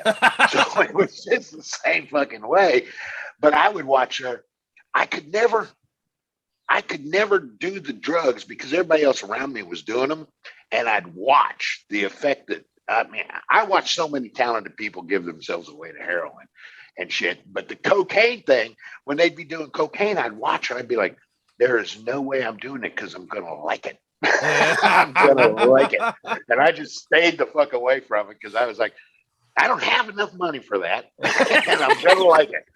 So no. Well, you like the whiskey too much too. You like the whiskey too much too. So it's never a problem until it runs out, Bubba. Yeah, it's only a problem when you don't have more. Well, just got to have it. I didn't have to worry about the whiskey so much because I was always playing in the bar, so I'd get the shit for free. I didn't have to pay for it, So I got a good ex-girlfriend one for you. Okay, go for it. Actually, when my wife came back into my life, I was dating a girl who was living with me. I had moved back down here from Vermont. And I brought this girl from Vermont with me, right? She was a fucking train wreck. Absolute fucking train wreck. In what way? In every conceivable way. Like mental illness way? Like crazy? Oh, I mean, I don't know if I can say mental illness because you'd have to call every girl that I ever dated and say that they had mental illness. You don't have to go there. But, you don't have to go there. All right. I had to test call it a type. Okay. So I'm dating this girl and she goes with me to my grandfather's funeral and I see my now wife and went to work the next day and I texted my mother and I'm like, hey, give her my number. So my mother passes along my phone number. She texts me. I text her. I go home after work, right? My girlfriend's in my apartment. I'm like, hey, we've been down here like 4 months. You haven't gone back to see your family. Like, you should take a trip up to see your family. And she's like, okay. I go on my phone, buy her a ticket. She hops. I drop her off at the bus station 2 days later. Go from the bus station to the apartment, from the apartment to the UPS store, and I mailed all her shit to her house. Man, she never came back. That was the end of that. She got there, she called me, she's like, what the fuck? I'm like, yeah, so this is not gonna work. That's preemptive, man. Working, by the way. That's very preemptive. That's very and creative. She was the girl that I sent back and mailed her shit to was the babysitter from the previous relationship before her. It was always you always got to plan three steps ahead. You have a pattern of behavior here that we need to look at. Like you said, I don't like droughts. Slim, right? You know what I mean? Not a fan of droughts. Oh, there you go. I'm not a man of the drought. Well, you're a damn lucky man to have such a loving and caring wife and family now. So, I mean, it's pretty commendable because a lot of guys don't get out of that crap, So, and it's hard to, like, for my generation, and especially like a lot of the guys that I hang out with on Twitter are younger than me, right? Like mid to late 20s, and it's hard to like talk about. That's why I'm so open about who I am. Yeah. Because it's like everybody, all the younger generation, even up to like my age, right? Like early 30s. it's all about like, oh, I got the look, posting pictures of my girlfriend. Look at this girl that I'm sleeping with, and like, look at this car that I bought. And I'm like, it's not easy to be the guy that stands up and be like, you don't have to be like that. Yeah. Like there's no, that's not a thing of honor to live your entire life that way, right? Like you should give it a shot at least. Yeah. Right? Like you owe it to yourself to give it a shot to have a different life, because who gives a fuck what society says? Society tells you should identify as a chair and marry your fucking mailbox. Like don't worry about what society says. Like it's okay to find a girl and fall in love with her and get married and settle down, and like, that's why it pisses me off so much, especially in the Bitcoin space. Here we go. Right. You got me fucking revved up, Slim. It's not that hard, Elsie. I see your memes, man. What are you talking about? It pisses me off that so many people are like, oh, don't buy a house. Right. You definitely shouldn't buy a house. That's so and fucking stupid. You should. I'm like, what the fuck are you talking about? Like you talk about like all these, oh, well, you should have a wife and you should have kids, right? That's a nice, popular, nice, pretty looking narrative that they like to talk about in Bitcoin, right? Nobody fucking lives it that talks about it, right? Very, very few. No. But then you're going to tell me that, oh, it's a stupid investment to buy a house because real estate this and real estate that. Like these are people, and I posted about it the other day. These are people who either have never been poor or have never had money. It's one or the other. Yeah. Because once you have two phases of your life, right, where you have more money than you can spend and you have fucking nothing and you're eating leftovers from friends, you figure out that it is possible to be equally as miserable in both of those places. 100%. That money means fucking nothing if you don't have wealth. And Slim, me and you had talked about this, and you said to me the wealth thing, and you're fucking right. That it's about wealth. It's about having somebody in your life that gives a fuck about you, right? Wealth is not just money. No, that's the point. I mean, you define your own wealth, and you define wealth with character. You have character because you actually know how to value. You understand quality. As us as Bitcoiners, we're going in, we're understanding ownership in a different way than what we were taught and what we tried to live through. So, I mean, if you're valuing your life and everything that you think is extremely important to you based on money, you're going to lose no matter who the fuck you are. You're not going to win this game. And especially all these young bucks, your generation there, LC, that's all y'all know. I mean, it's something that's been conditioned big time. Bubba and I mean, shit, man, I grew up in small Texas town. I was poor. When I was young, they delivered cheese, man, commodities onto our porch and stuff like that. I was able to make some money and, technology, all that stuff, but I've been to that dirt bottom and everything. One thing you just said about, you're miserable on both sides of that equation. Both sides of those equations also develops character, and it's up to you as the individual, especially a man, and saying, I need to create some wealth in my life. And it is up to you as the man to create that freaking wealth and to quit listening to everybody around you, because a lot of men, they got this, they have this codependency that they won't admit to as far as who they're serving. You're right. They're serving, sometimes it's their subconscious. Sometimes it's a voice in their head from, being raised a certain way. You can have strangers that you haven't seen in years, and a lot of people are still serving them because it's competition, or it's a resentment, or it's a revenge type of thing. So once you understand that as a young man, you have the wonderful opportunity. And I see that you've done this, LC, is that you understand what your damn wealth is. And it's very important to you. And you've been on both sides of that equation. So there's something valuable for what you're doing these days, and you're kind of leading, within Bitcoin Twitter. I see it, because the people that say, don't get a house and all that. Well, you know what? It's pretty damn good having a house, having it, paying for it, and waking up next to somebody that you love and that you're freaking proud of what you're doing. No matter what the freaking, conditions of our world is, there's something to be said these days that people know how to love each other, because we don't have enough of that shit. Not even enough. That's like, well, me and LC, I think sometimes on Twitter banter back and forth because at this stage now, I'm close to shit 20 over 15 years debt free. And owning a house was great because I owned the fucking house. I didn't buy the house. I've owned, I don't know, 6, 7 houses in my life. Mm-hmm. I didn't ever buy any of them for an investment. I bought them because that's where I wanted to live. That's my home.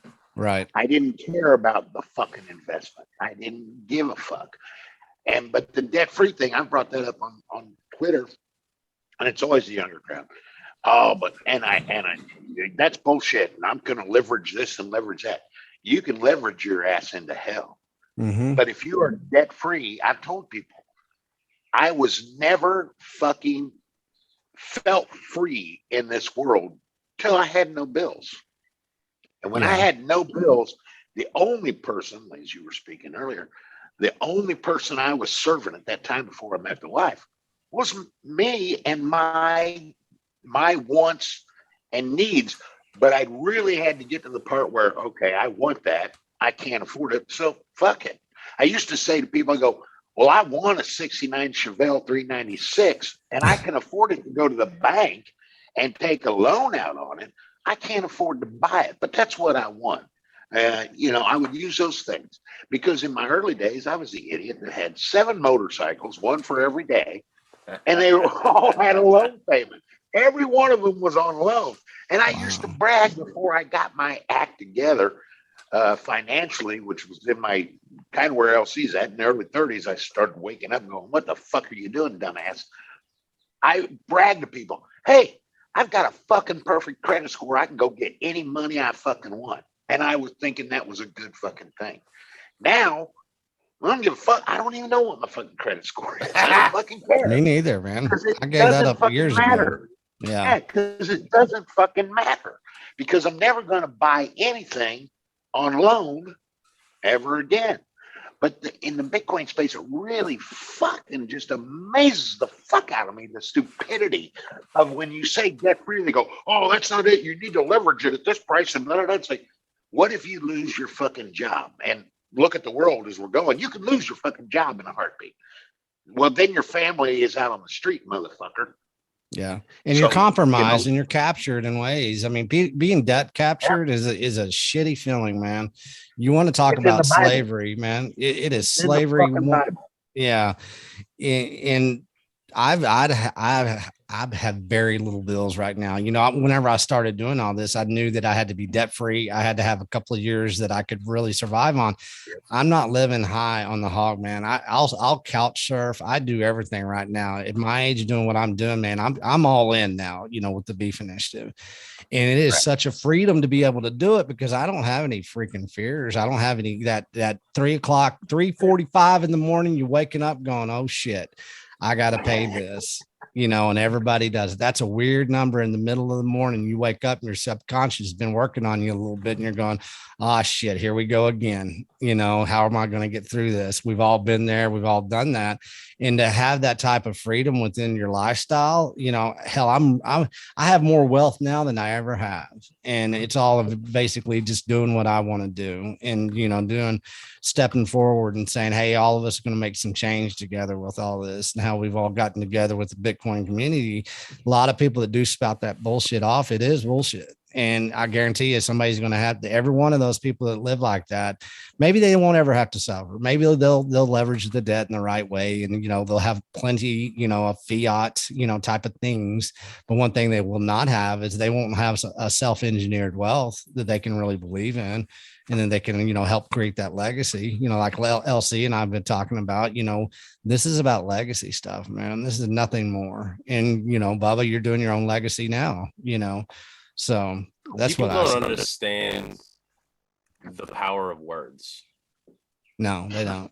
And you get people who come into the Bitcoin space from, let's see, the traditional finance space, and they have enough money that they never have to work another day in their life.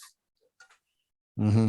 and they go on and they sound really articulate, and they say things like, they talk about good debt, and they talk about leveraging things, and they talk about leveraging people's houses and leveraging their businesses to buy Bitcoin. And then they get to take the headphones off and shut the microphone off and go back to their life. The problem is the guy that makes 100 grand or the guy that makes 200 grand a year thinks that he has a lot of money. What he doesn't know is the guy that just told him to leverage everything is worth millions. Right. So when it goes wrong for you, you're completely fucked. I used to say this to the guys that I used to mentor, right? When we would talk about debt, right? Guys that were just getting off drugs, right? Just trying to get their life together. And I'd be like, I guarantee you, none of the guys that jumped out of the buildings when the housing collapse happened to their own death, none of them were debt free. Every one of them was balls deep over their head in notes they couldn't afford. And all of a sudden, their income stream went down and they were fucked. And at that time, you think you have no other choice. It's the same thing as the money thing. I used to tell them all the time, you chase money. That's the first thing. You guys have might not come from that background, but I'll tell you right now, when you stop doing drugs and your dick works again for the first time in a year and you can taste food and you feel like life is the best thing it has ever fucking been, like a newborn baby. The first thing you want to do is fuck everything with a pulse and make all the money you possibly can and buy clean clothes, because chances are your ass has had the same pair of clothes for the last year before you came to do this, right? Right. So I used to tell them all the time, you chase money like this. I've known guys who have died in the gutter with a needle in their arm, and I know guys that have died in a Mercedes with a needle in their arm. Sure. It does not matter. You can acquire all the wealth, all the money you want to, right? You can have this mountain of cash and buy this badass car and have this beautiful girlfriend you thought you could never have. But if you don't look in you and see what the fuck you need to do to make you happy, trying to grab all these outside things and stick them to you to make you happy ain't going to do it. It ain't going to do it. You need to think about what's really going to make you happy, like what Bubba did, right? I need to go somewhere. I need to build this farm because this is what I want, right? He didn't take his retirement and go buy a fucking Ferrari or a 69 Chevelle, right? He decided to do something that was going to fulfill him. There's a big difference between being fulfilled and having a fat bank account. There are plenty of fucking millionaires that kill themselves. Plenty of them because they're depressed. People will look at people that are, these people that are famous movie stars and be like, how could you ever kill yourself with all that money? Oh, yeah. You bring that up. I mean, millionaires killing themselves. Whenever I was in the startup industry during the .com boom and stuff, you had a lot of free cash back then as well, right? I know 3 dudes that were in startups and they were living high on the hog in that .com stuff. We had the .com bust. I know 3 people put a gun in their head and said goodbye. And they were flush with cash for a long time, but they were not fulfilled. And it was all a fiat mindset. And it really is. I mean, you can reflect on things and see that, and you're going to get the same thing going on in the Bitcoin space in a lot of different ways. And the LARPing that goes on and the people that, are actually, I guess they're called influencers, whatever. We'll say that. And, it's going to be interesting because we all thought, we all talk about it. When is that crash going to be, especially with the cryptos, everything? When does that black hole event happen? And whenever that .com boom and .com bust happened, that was $1.7 trillion overnight. So that was probably about 4 trillion right now in these days and times with as much cash flows out there.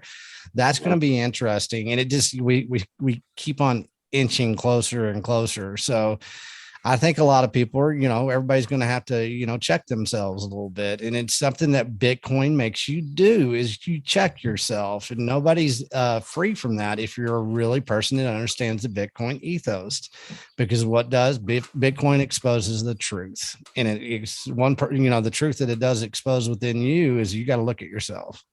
And, that's going to be, everybody has to answer. So. Yeah. That's true. You know, I mean, like what Elsie was talking about, the rich people and the poor people where they die. There's so many that emulate it. It's not you're. I was cash rich before Bitcoin, but I knew I knew it was fucking a worthless shit. But I knew that, well, this is what to get us over here to do what we got to do. So I was just saving money, just cash. You know, people be like, why don't you buy something? You could. I go, yeah, but I've got another down the road vision, you know. And then when I found Bitcoin, it was like, oh, fuck, I was all in so fucking fast. It was funny. It was funny because, you know, this whole psychopath thing that just came up because of that article or whatever. Somebody said something about being a psychopath. I said, hell, I was a psychopath for 30 years till I found Bitcoin. Bitcoin didn't make me a psycho. I was there, you know, in my own mind. But what I see being the old fucker on Twitter, I'm reading this, and I had this theory that what really fucked up young men was Tinder. Tinder made getting pussy too fucking easy, you know? Yeah. Because back in the day, I had my own form of Tinder, and I knew. Because when I was in the band, all that was it just walked up to me and said, hey, yeah, I'm here, right? The minute I quit playing music for a living, I went, oh, shit, I don't even know how to talk to a woman. Mm-hmm. So I'm 30 years old, 32 years old going, oh, fuck, I got to learn how to say hello. And shit. And it made that process of meeting people of the opposite sex, when that was, you know, you could say that. When there was an opposite sex. Yeah, when there was an opposite sex. But it took me, yeah, like you were saying, like the drought. Well, I had a drought, a long drought, because I didn't know how to, because I was like a monkey. I was trained. You're the lead singer on stage in a band. There's going to be 5 offering tonight. Pick one. And then I'm just the normal guy in a bar again, or anywhere. And I'm like, I don't know how to fucking talk. You know, I had to learn how to communicate with that. And that ain't easy. That ain't easy when your whole previous life was just snap a fucking finger, you know, and be able to have way out of your league. You know, way out of your league. You know, as we talk here, Bubba, you just made me kind of have a thought. I bet there's not one damn woman that's going to listen to this podcast. You think about that. Yeah. What kind of woman would want to listen to this podcast? If you've made it this far out there, no, that's not true. Becca listens to the podcast. Oh, Shout out Becca. Hey, Becca, how's it going? I haven't talked to Becca in a long time. So yeah, Becca, you're probably the only one listening to this. She's more vocal than us anyway. Well, yeah, she's a master, man. She knows what the hell she's done. And if you think about it, though, everything else he said about his trials and tribulations getting to where he's at is absolute fucking truth. Everything I just said was absolute fucking truth. Yeah. It's not a misogynist. I wasn't a misogynist back in the day. They're offering. They are offering up. It's like, remember the Tiger Woods thing years back, and he got in trouble because he was fucking all these porn stars, right? I'm like, does anybody take into consideration how many he said no to? That's a good point, man. Because I was going, well, I said no. Yeah, he could have anybody he wanted. Yeah. You know, so is that a bad man? No. But when you're getting, and I can only speak from my experience, and I was just, you know, regional rock guy, right? Sure. When you get multiple choice questions and multiple choice answers, you're not being bad. You're just doing what you would naturally do in this world as a human, because it's just what it is. And you know what? There's so many women that do the same fucking thing. Women are just as bad as man. That stuff is. My wife told me that, and I had no idea. What's that? So actually, this is funny you say this. I don't know. Did you guys see all the flat ass gate shit? Yeah. How could you not? So yeah, fucking not. So all that was going down, and I thought it was hilarious, right? The memes were top Great. tier.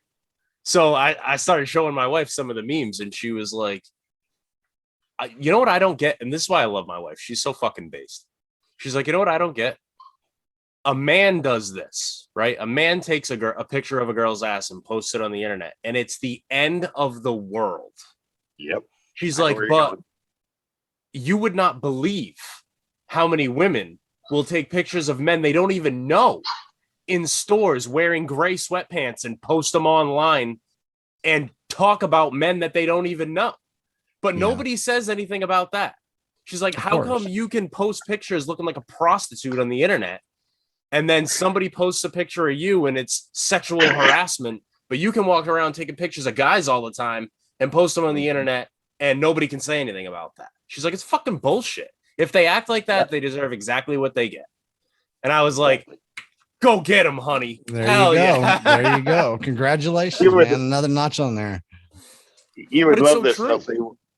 Well, I did a thing way back in the day. I think I was in my 2022, something like that.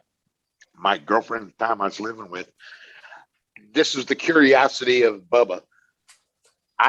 She was having a bunch of girls come over for the night, and they're going to drink wine and whatever fucking else they were going to do. And I knew they were going to talk.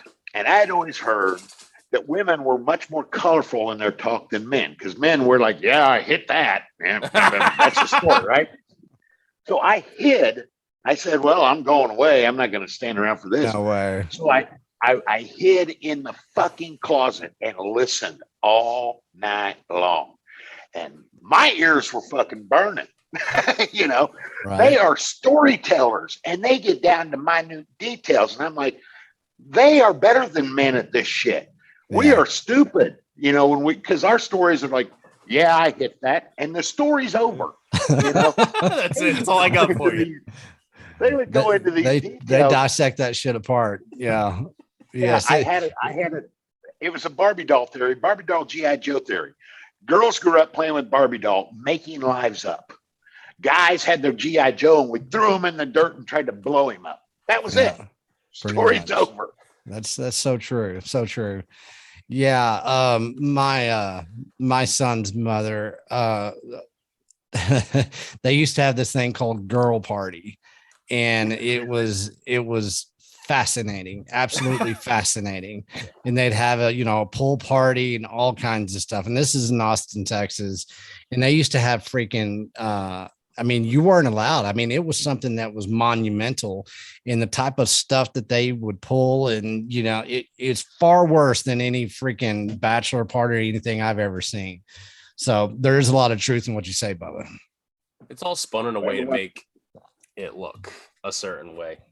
It really is. Men are pigs, and we're always going to be pigs. And especially now, social engineering, we're the worst things, especially, Western men are just, the devil, of course, and all that. So, you guys are the devil because you're white. I got the brown. I know, beautiful brown. Yeah, you're freaking clear, man. You catch me in January, I look like you though. Right, but we're old white guys, so we're true blue devils. True blue devils. Well, one thing that I'm very proud of is that we're pure bloods, that's for sure. So that's always, and that shit's going to play out, man. See, because I am single, I'm pure blood. I mean, and I can't talk like y'all. Y'all are married. I still got to be nice. So I got to be a good guy. You just never know. I want to say know where this is going. for the younger guys, I want to say too that and it sounds funny because that's my delivery, right? But there comes a time in your life, and for me, marriage is what served that purpose. But something has to serve the purpose that allows you to retain most of the blood in the right head in order for you to do something productive with your life, right? The old saying goes, God gave us two heads and only enough blood to flow to one at a time. Yes. So when you get settled down somewhat, you can say, okay, I'm not I'm not a goat in heat. I'm not constantly dragging my dick through the high grass looking for the next thing to knock over, right? Right. Now I can take some of that mental capacity and do something else with it. Yep. Right. True. Because before getting married, before if you're not in a serious relationship and you don't have your shit together, what's Friday? Friday's payday. So you get the check, you go to the bank, you go from the bank, you go and wash your ass for probably the first time this week, right? You put on some clean clothes, you put some fucking moose cum in your hair, and you go to the bar and try to convince something that it's a good idea to sleep with you. Right. Pretty much. In a roundabout way, yeah, you're exactly right. And that double head thing, it is. It's a balance. It's an art form. You were speaking of chasing money, LC. Chasing tail is as bad as chasing money, if not worse. It ends the same fucking way. If you're having to chase it ain't going to happen, man. No, exactly. It really is not. Way around. You do. Yeah. It's called patience, and it's called, really being a man. It's not being that, cucking out and all that kind of stuff that we got these days. And you see so much of it, man. It's kind of, people don't really know how to stand up. Men don't know how to stand up for themselves anymore. Men don't know how to be men. No, they really don't. And it's a call out. It really is. It's time to, squash this division of interpersonal communication, learn how to freaking talk to women again. They yearn for it. They love something that's confident. You can be confident and cool. You don't have to be, you don't have to be a little schoolboy and acting like that and all insecure and stuff. And it's hardwired in every one of us. Men were hardwired to find the certain woman that's going to solidify our world. Sure. Women, they're hardwired to find that guy that's strong. Yeah. It's just hardwired. It's not anything else other than that. And, think about the divorce rate, maybe the problem is because if a woman wants to get a divorce, it's because she married the unstrong man and she has this need to have some strength in her life. That women have strength too, but it's a different strength than what we got. That's the way it was planned. That's the way it's planned. And a guy that asks for a divorce, it's either because he ain't done chasing tail, or the reason he got there was because he thought this was the tail, and then he had nothing else. But the divorce rate, I think, would be a lot lower if everybody would be more honest in their relationships and just say, okay, we've been at this for a while. It ain't never going to be. So why don't we just cut our losses, move on, and find what we need to find? But people are getting married without even knowing what they fucking want. They don't even know each other. Yeah, they don't even know. In this day and age, how many people go on a first date, right? And they don't. How much time do you spend not looking at the screen of your phone? Yeah. You go out and you order food together and you sit there and scroll social media on opposite sides of the table. And then you end up getting married to this person that you don't even fucking know. Yeah. You don't even know that fucking person. I say it all the time. Like I got, when I got fucking clean, I was a 20, whatever, 6, 7, somewhere in that area. I was a fucking man child. And I had no idea until I could open my eyes and say, holy fucking shit, I'm a man child. Like, I thought I had it all together. I'm a man. You can't tell me. That's why I laugh at half of these fucking dudes on Bitcoin Twitter. Fucking please. You're a fucking man child. You think you understand. You really do. I believe that you have it figured out. But I know that you do not have it figured out. Yeah. You are a fucking man child. There will come a day where you will look back and go, wow, I was a fucking moron. I was a moron. So true. It's so true. Yeah. I mean, everybody's got to answer. That's for sure. We've all had our stupid moments, man. I've had plenty of them. If that day doesn't come, you're just not humble enough to see it. Yeah. I wrote a song about that once way back in the day. It was called The Boy and the Man. It was called The Boy and the Man. And it was all about what you just said. And it was all about me because I was a man child in the rock and roll days. I was just a man child. But what you said too about them not knowing each other, I say that was the greatest thing about how I met my wife. She's over on the other side of the world. I'm over there. We had to actually talk to each other because there was no booty call. There was none of that to cloud the fucking process. And all I told people, I go, this is probably how way back in the day, grandma and grandpa met. They courted each other. They would come over and talk in the parlor, and they actually talked. And then when it came time to get married, you knew you were spot on. That's how I knew. I tell people, when I got to the Philippines and within 24 hours was married, I already knew. Mm-hmm. I knew who she was because my boy brain was not clouded with anything other than this person and what she really truly was. And it was a gift for me because my brain would get clouded. It did all the way through the thing where I would think I was onto something that was right. And it really wasn't onto something that was right. It was onto something that felt good. Yeah. And that ain't marriage, because marriage doesn't always feel good. No. It doesn't, be honest, it's not always a feel good damn deal, It's so. not. And then, there was an old timer, right? When I first got out of detox, there was this old timer who was like, I want to say he was probably in his late 60s, early 70s, right? And he was a black guy from Harlem. And here's me that grew up in a trailer, right? And he was so fucking wise when he would talk. Like everything that came out of his mouth was a gem. And you just hung on every word the guy said because he just had all this life experience, right? And like I was freshly married. I think I'd been married for like 3 or 4 months or something. And I was like, oh, it's so fucking hard. Me, right? Typical king baby syndrome is what I like to call it, right? We get stuck in this me. It's all about she doesn't do this and she doesn't do, never considering that there's another side to anything. Not even just a relationship. There's no other fucking people in the world, right? I'm the center of the universe, and why aren't you guys doing what I want you to do? But, he sat down with me and he was like, listen, there's going to come a day when you're not going to go to work and she's not going to go to work.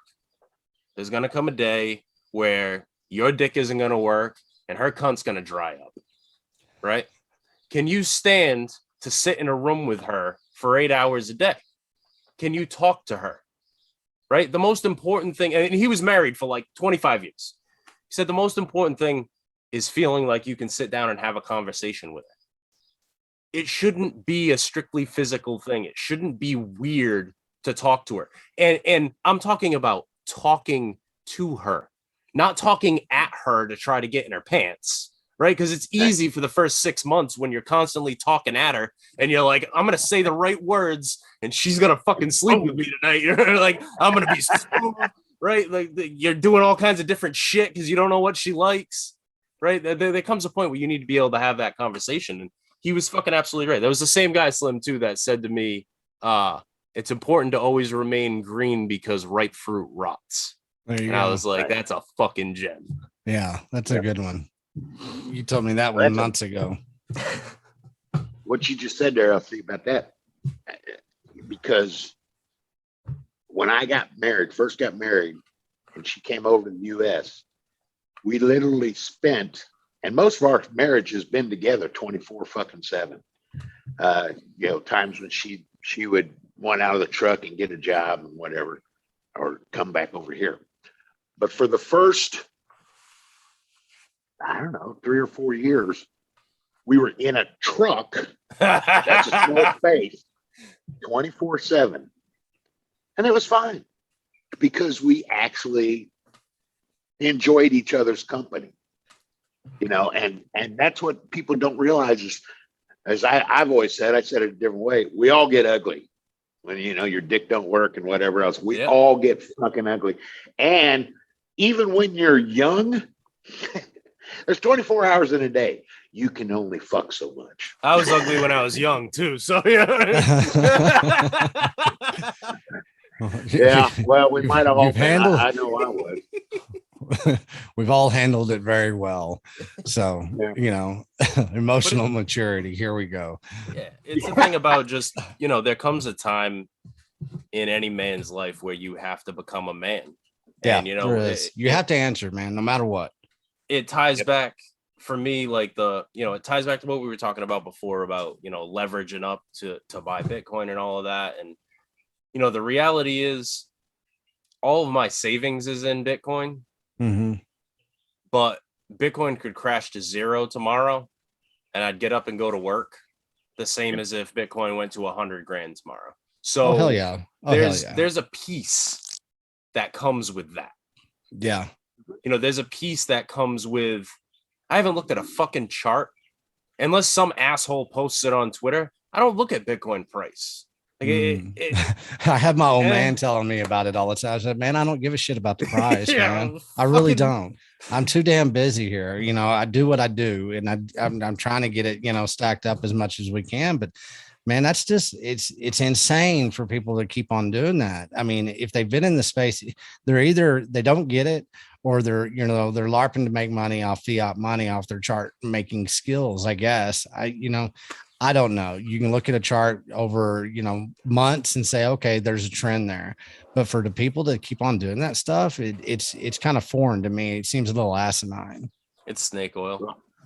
Yeah. I'll admit every day, every morning, I get up, I look at the price. Well, you're in a different situation because you're actually living. Right, exactly. If it all goes to shit, you can't compare. Yeah, you can't compare. Yeah, I mean, you are. And I'm gonna have to live off of it. So, do I want it to be up? Fuck yeah. Mm-hmm. Of course I do. But I look at it because of that. Literally, it's the different scenarios. Like, I didn't look at it that much when I was back in the U.S. driving the truck because money's coming in. And if it all goes to shit, all right, I'll just keep driving the fucking truck. Sure. But I have planted my ass down. I do not move anymore. And I spoke with you on the phone, Slim, about this. The just not moving, the kinetic energy is what's killing me. Because I'm used to moving all the time. But I do look at the price every fucking day, but once a day. And because of my days of trading commodities, I don't have to stare at a chart to know where it's trending.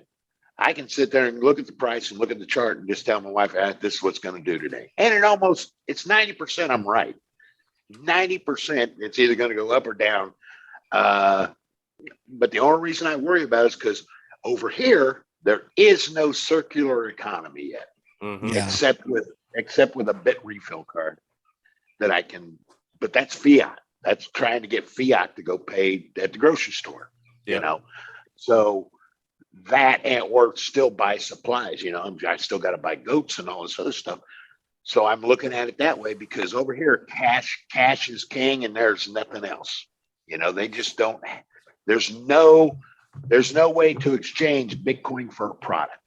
Yeah. And if there is, I haven't been able to find it. So I'm looking at my Bitcoin as exchange for dirty fucking fiat, which hell, I'm over here and you want to talk about dirty fiat that's worth nothing. There it is, but I have to do it. This is how I have to live. So I look at it, but I don't stare at it all day long going, oh God, oh God, oh God. Oh, all that stuff, Bubba, you should short it and you should leverage, your property. That's what you should see if you can leverage your wife. That's a great idea. Let's sell some blood. Yeah, but see, I'm also a lazy fuck at this stage of my life, and that would take work.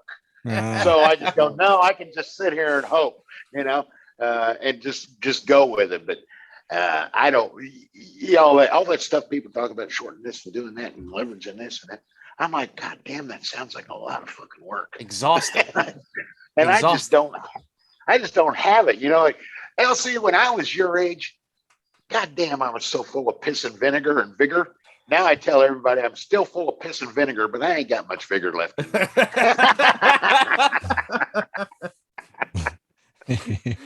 It just you can't put a price on peace of mind. You're just fucking pickled, man. That's all you are.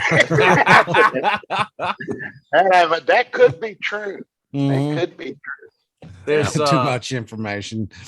You can't buy peace of mind, No, you can't. No. You can't buy peace of mind, man. Not at all. No. We look at everything in talking about how all of us are living right now. I mean, I see so many damn opportunities right now, left and right.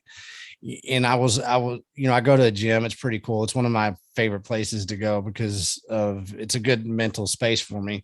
But man, there's a couple of young guys that come in that gym and they're late 20s and stuff like that. And over a period of time, they keep on getting more miserable and more miserable. I mean, as I get better in my life, of course, because I've got that skill set now these days. But as far as these guys, they're paying attention to so many distractions that really have no value whatsoever. And it was fascinating to me. This guy is just, I mean, this one person stuck out in my head. He's really freaking, he can't snap out of it. It's almost like he's programmed to actually be defeated at all times. And you see that, I think it was Joe Rogan said, a lot of young men are living in this quiet desperation and they don't know how to freaking get out of it. And it really is. It's very freaking simple. It is. I mean, you just have to you got to freaking go and pay homage to that person in the damn mirror, man. That's all it is. And if you can do that, life gets a hell of a lot better, man. You forget all this other bullshit. For people that really, I mean, I'm a preacher on this, man. And I haven't freaking watched TV in almost 3 years. And if I see it on something like I just, I was in Miami and came back and just having TVs on, it freaks me out now. And once you're away from that shit, you realize you're like, man, I do not need any of it at all. I don't even need the damn Weather Channel, because it freaks you out watching that. And I see all this input coming into everybody's brains. And they've got to realize, man, this is worse off than we've ever been. I mean, Bubba, you can speak to this as far as how content has changed and how the manipulation and everything and the fear mongering is just running rampant, man. And if you're around it all day, you become that damn fly in the window trying to get out that window. And you need to back the fuck up and say, hey, there's an open door over here. Let's go out that door. And you need to do that with your thought process. But I see that quiet desperation, and I don't see a lot of guys knowing how to check that. For me, I always go back to this. It was so my life living up until I started truck driving. I was filled up with all the noise. I was nuts because I'd already flipped in 85. Where was Bitcoin at that time? But it wasn't there.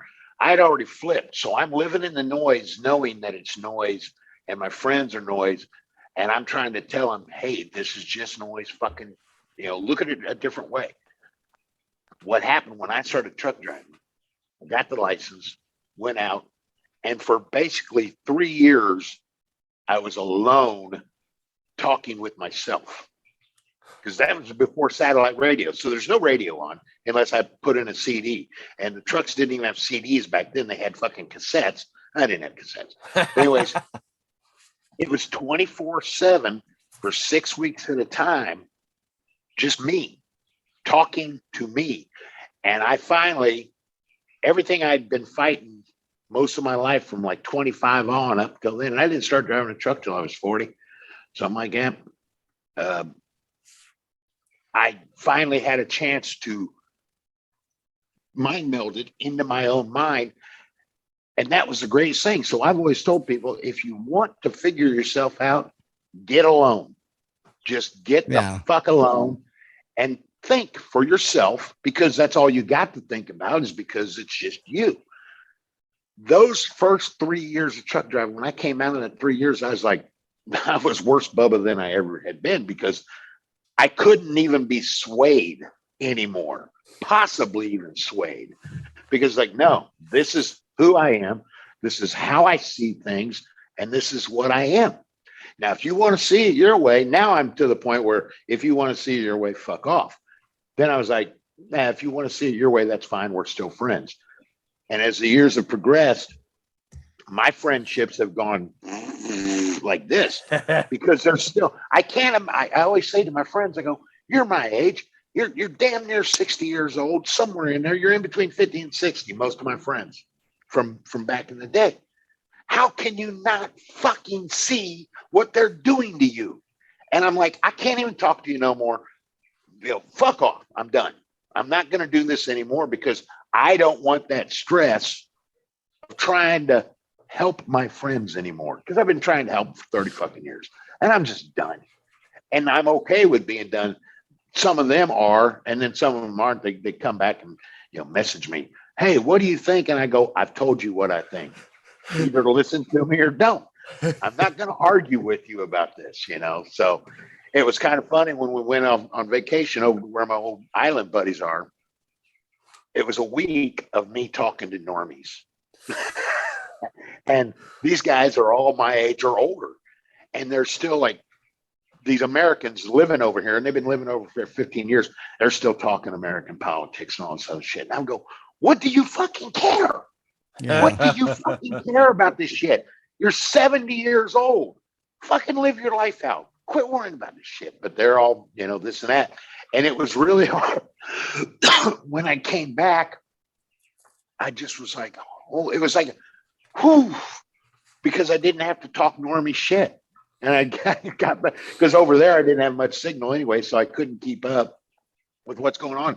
And I hate to say this, but in my solitudeness of the world, like talking to you guys today has been a fucking gem to me. You guys have no idea what this is like. But when I came back and got on the old twit box, it was like, okay, I'm at least reading something that symbolizes somebody's thinking about something other than the bullshit that's fed to them every day on the television. And that's really been my hardest adjustment over here, is because I know back in America, I felt pretty solitude, but I was okay with it. I was driving and I like that kinetic energy. The drive up to Shergow and back was a 7-hour drive both ways. Those were pretty happy times, even though the roads were terrible and all this other stuff. It was great because I'm driving. But when I got back here, just the weight of the world fell off my shoulders because I didn't have to fucking talk normie. It was like, whoa. On that point, let's go back to women now. I can't. I mean, talking about normie, I don't think I could ever be with a woman that's not a Bitcoiner at all. They don't have to be a good Bitcoiner, but they have to have understanding and all that kind of stuff. They don't have to be extremely hardcore and stuff about it. Right. But this, the philosophy of it, I really don't think I could ever be with a woman that was a normie anymore. And it would be kind of torturous, wouldn't it?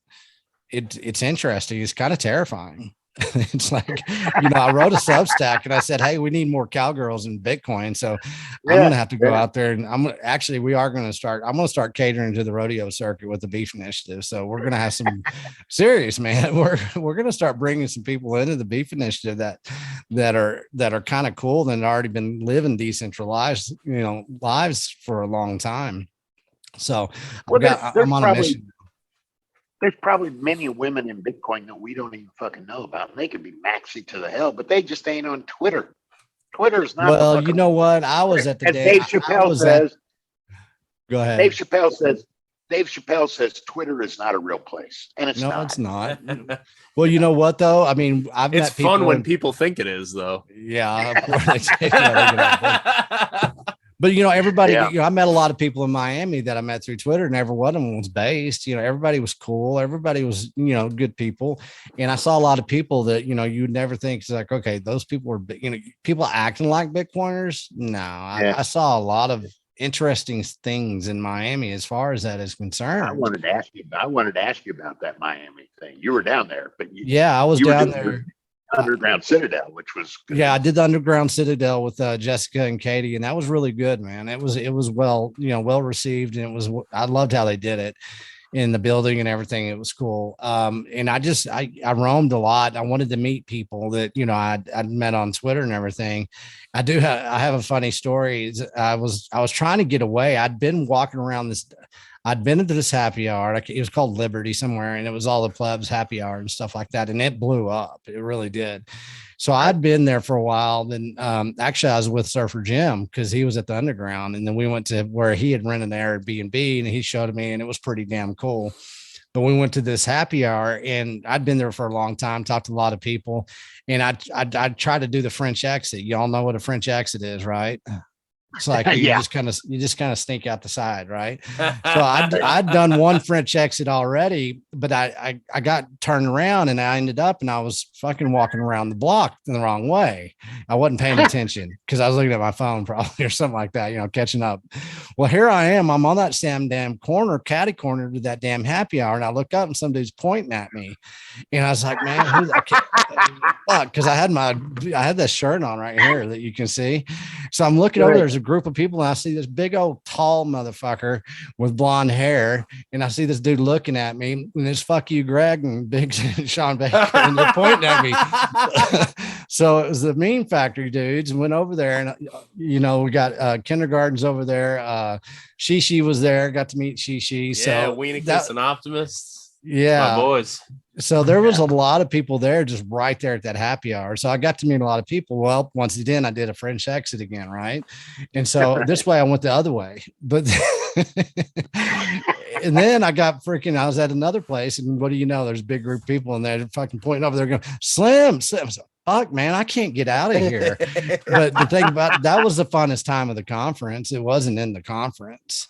And that's just me. I mean, I don't like those big things that it's huge, and they did a good job. I mean, it was a lot of things were good and bad, but they make their money, I guess, just because they're catering to the shit coinery of it all. That's how they're making their revenues. There's a new magazine in the works. Is there really? Really? Wow. I hear Plebs magazine is in the works. I wonder who's heading that up. I don't know. I heard it's pretty decentralized. Really? Heard there might be like 10, 15 different people with access. Wow. That's going to be interesting. Yeah. It's like there's a lot of people that are tired of the bullshit. I know that. Well, it was interesting. I met, it was bittersweet there in Miami. Been to Miami a lot. When we swam in the ocean, the food sucked everywhere I went, but I don't eat out that much anymore. So of course, next time I'm gone, I'm going to do like Surfer Jim does. You get an Airbnb that's gated system. You get a big swimming pool, hot tub, mother-in-law suite, whatever. It was nice. And I'm going to ship my damn steak in there is what I'm going to do. I'm serious. I'm going to ship it in there. I was fucking amazed to see what people like Pubby put up on a Pubby put up. Oh, I met Pubby. I met Pubby and Anders. Did you? Yeah, it was cool. I finally got to meet Anders. Got me started in Bitcoin. To tell you the truth, that's the story. Was it? I followed Anders. Yeah, that's because I got in late, of course. But no, Anders he helped me out a lot in the very beginning. So that's cool. Go ahead. So Pubby said what? But, yeah, Pubby put up a receipt. He got 2 gray gooses.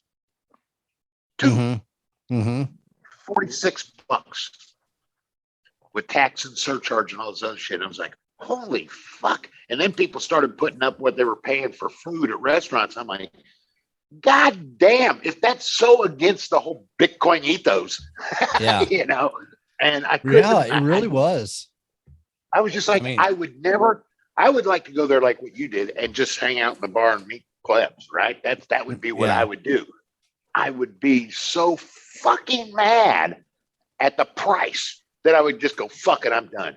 I did that one day, man. I was at the conference and I would not eat at the conference. I imagine me sitting there eating some shit food and somebody walks up to it and said, what are you eating, man? Because all the shit that I do, right? I get called out. So I was all fucking paranoid and everything. I said, I'm not going to eat at this conference because the food sucked anyways, for the most part. It looked like they did have some food trucks. So I walked around. Seriously, I was just kind of done and I just wanted to walk around. I walked around for about 3 hours trying to find food and I couldn't find it, man.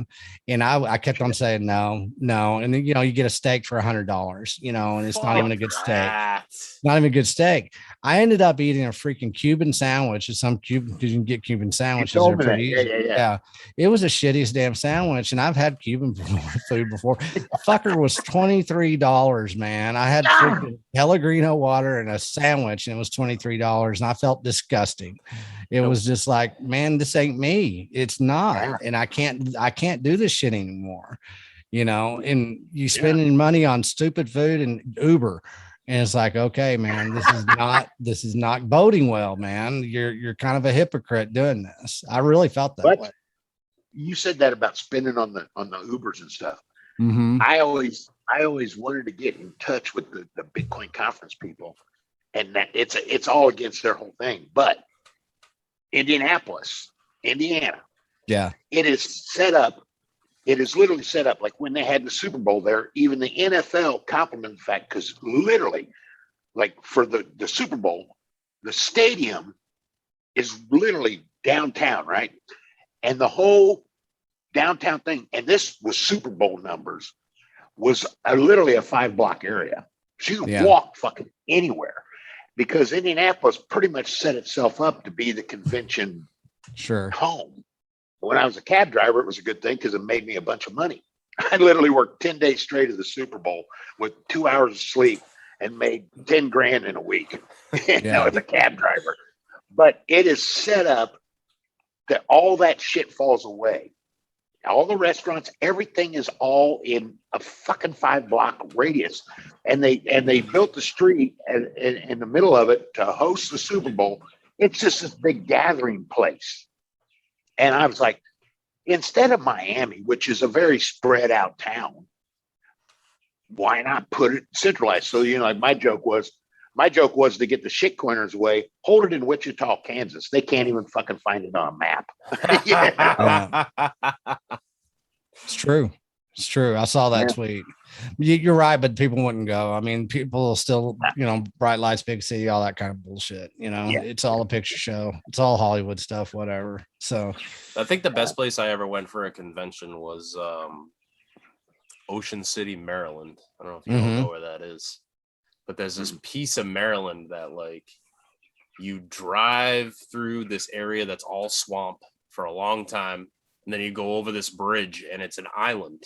That's one road end to end. And it is high rises and big hotels and nice fucking places to eat. There's a casino and it's all on this one strip.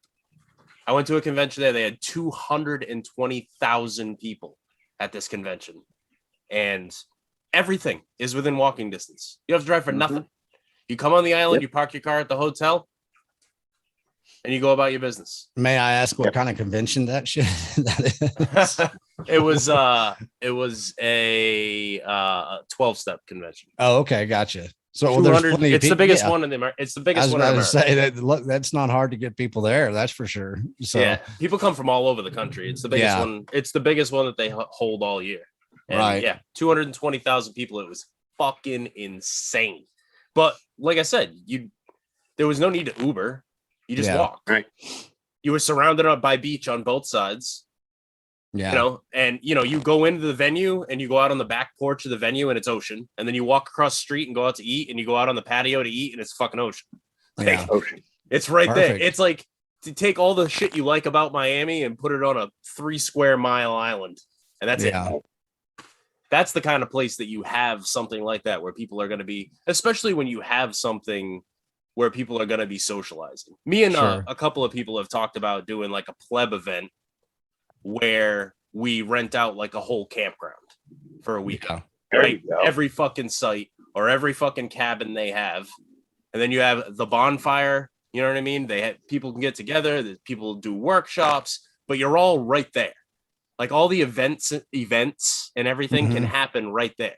Then you're going to get, especially if you do it somewhere where there's no fucking phone service, then people might actually know each other. Like you might actually meet some people you could become friends with, like real friends. Like friends where I know something about you. Yeah. Yeah. Well, I have to use this. Yeah, I have to use this. I have to use this time to, I am having a conference next week in Kerrville, Texas. Are you? Yes, I am. I wouldn't know. Is that the shit I'm retweeting?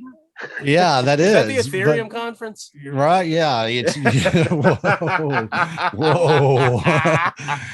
Yeah, right. No, it's coming along, man. It's hard to freaking pull that shit off, and I've been so fortunate people just kind of stepped up and volunteered. I mean, this is really grassroots what we're pulling off.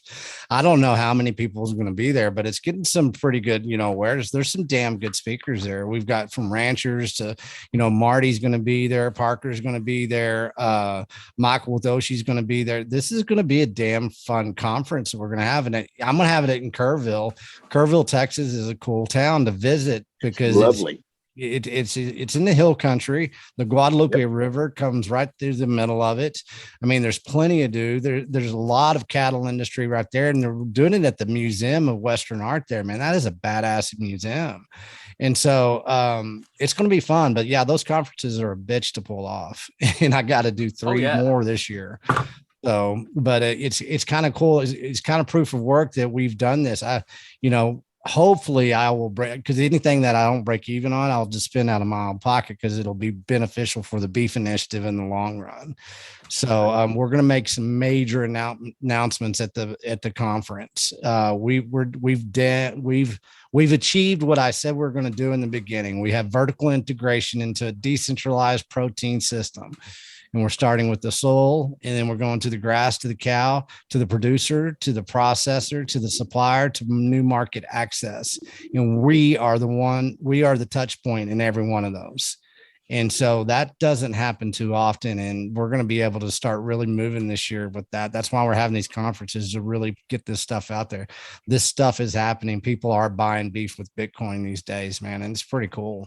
So my conference is not going to be a shit coin conference. And so anyways, I had to get that freaking plug in. So there. I appreciate let's get some final thoughts, because I'm old and it's almost 10:30. So Bubba, wrap me up. What do you think? How do you feel? How do you know what I mean? What is there anything that you want to let the plebs know before we get it over with? I mean, it's honestly been a pleasure talking to you both. And I follow you both, and it sounds dumb, but like Bubba's voice is the voice that plays the narrator in my head, like all the time. You know what I mean? It's so true. I can relate to that. I can. And it's Slim. It's always a good time talking to you, and we've been meaning to catch up, and it's busy season for everybody. And LC, my mom just absolutely loves you. So me. Yeah, she just she listened to. We've done like 2 or 3 podcasts, right, all together, total 3 or 4. I can't remember. Even know. A lot. Yeah, a lot. But no, she remembers your name more than anybody. She thinks you're an upstanding young man. So well done. Well, give my love to Mom. Okay, we will. Bubba, hit like I said, just being able to do this and talk has been fabulous for my mental state. It's good to finally see you, LC, because I've always pictured, what's that fucking face look like? Hey, you're one of the there's like 6 people in Bitcoin that know what I look like. I'm doing audio only when this goes up. So right. Yeah, exactly. But as far as what Slim was saying about his, I really want to pump that, because as Slim can tell you, I'm probably the biggest goddamn supporter. Who's unknown to everybody, but definitely I always have to tell him I'm sorry when we talk on the phone, because he's so busy now. Because before me saying, "Hey, Princey," Slim's life was Slim's life. It's no longer his life. He's busy now. But and this is tooting the horn, and I just toot it because it's real. What he's doing with the Beef Initiative is fucking huge, because if it spreads, and it will, because it only makes fucking sense, people can have their fucking food life back in their fucking life, instead of being at the whim of every fucking Tom, Dick, and corporate fuck brain out there. The corporate people fucked the farms up back in the 70s and into the 80s real bad. They really fucked it up. That's why they had to have Farm Aid and all that other stuff.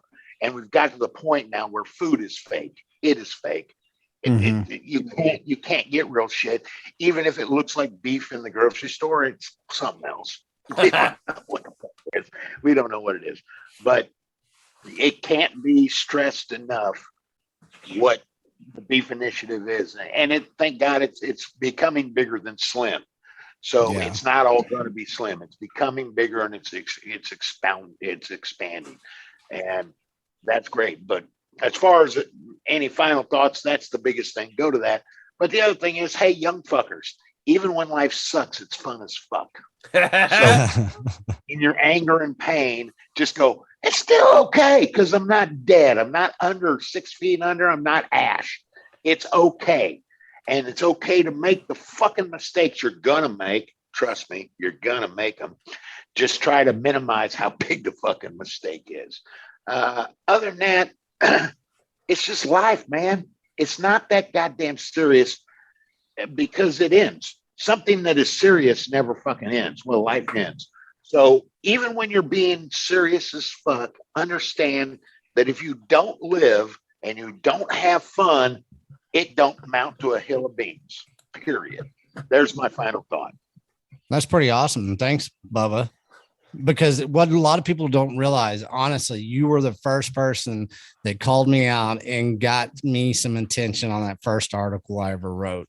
And, you know, it was really quick, and you and I became friends really fast. And so I always want to appreciate, you know, as much as I can towards you, because you very much have been a big player in all of this. I mean, you always had those touch points that you knew how to stimulate a little bit and say, hey, look over here in this direction. So thank you. So I'm glad you're doing well. And I bet this conversation was good for you, because that shit's hard, man.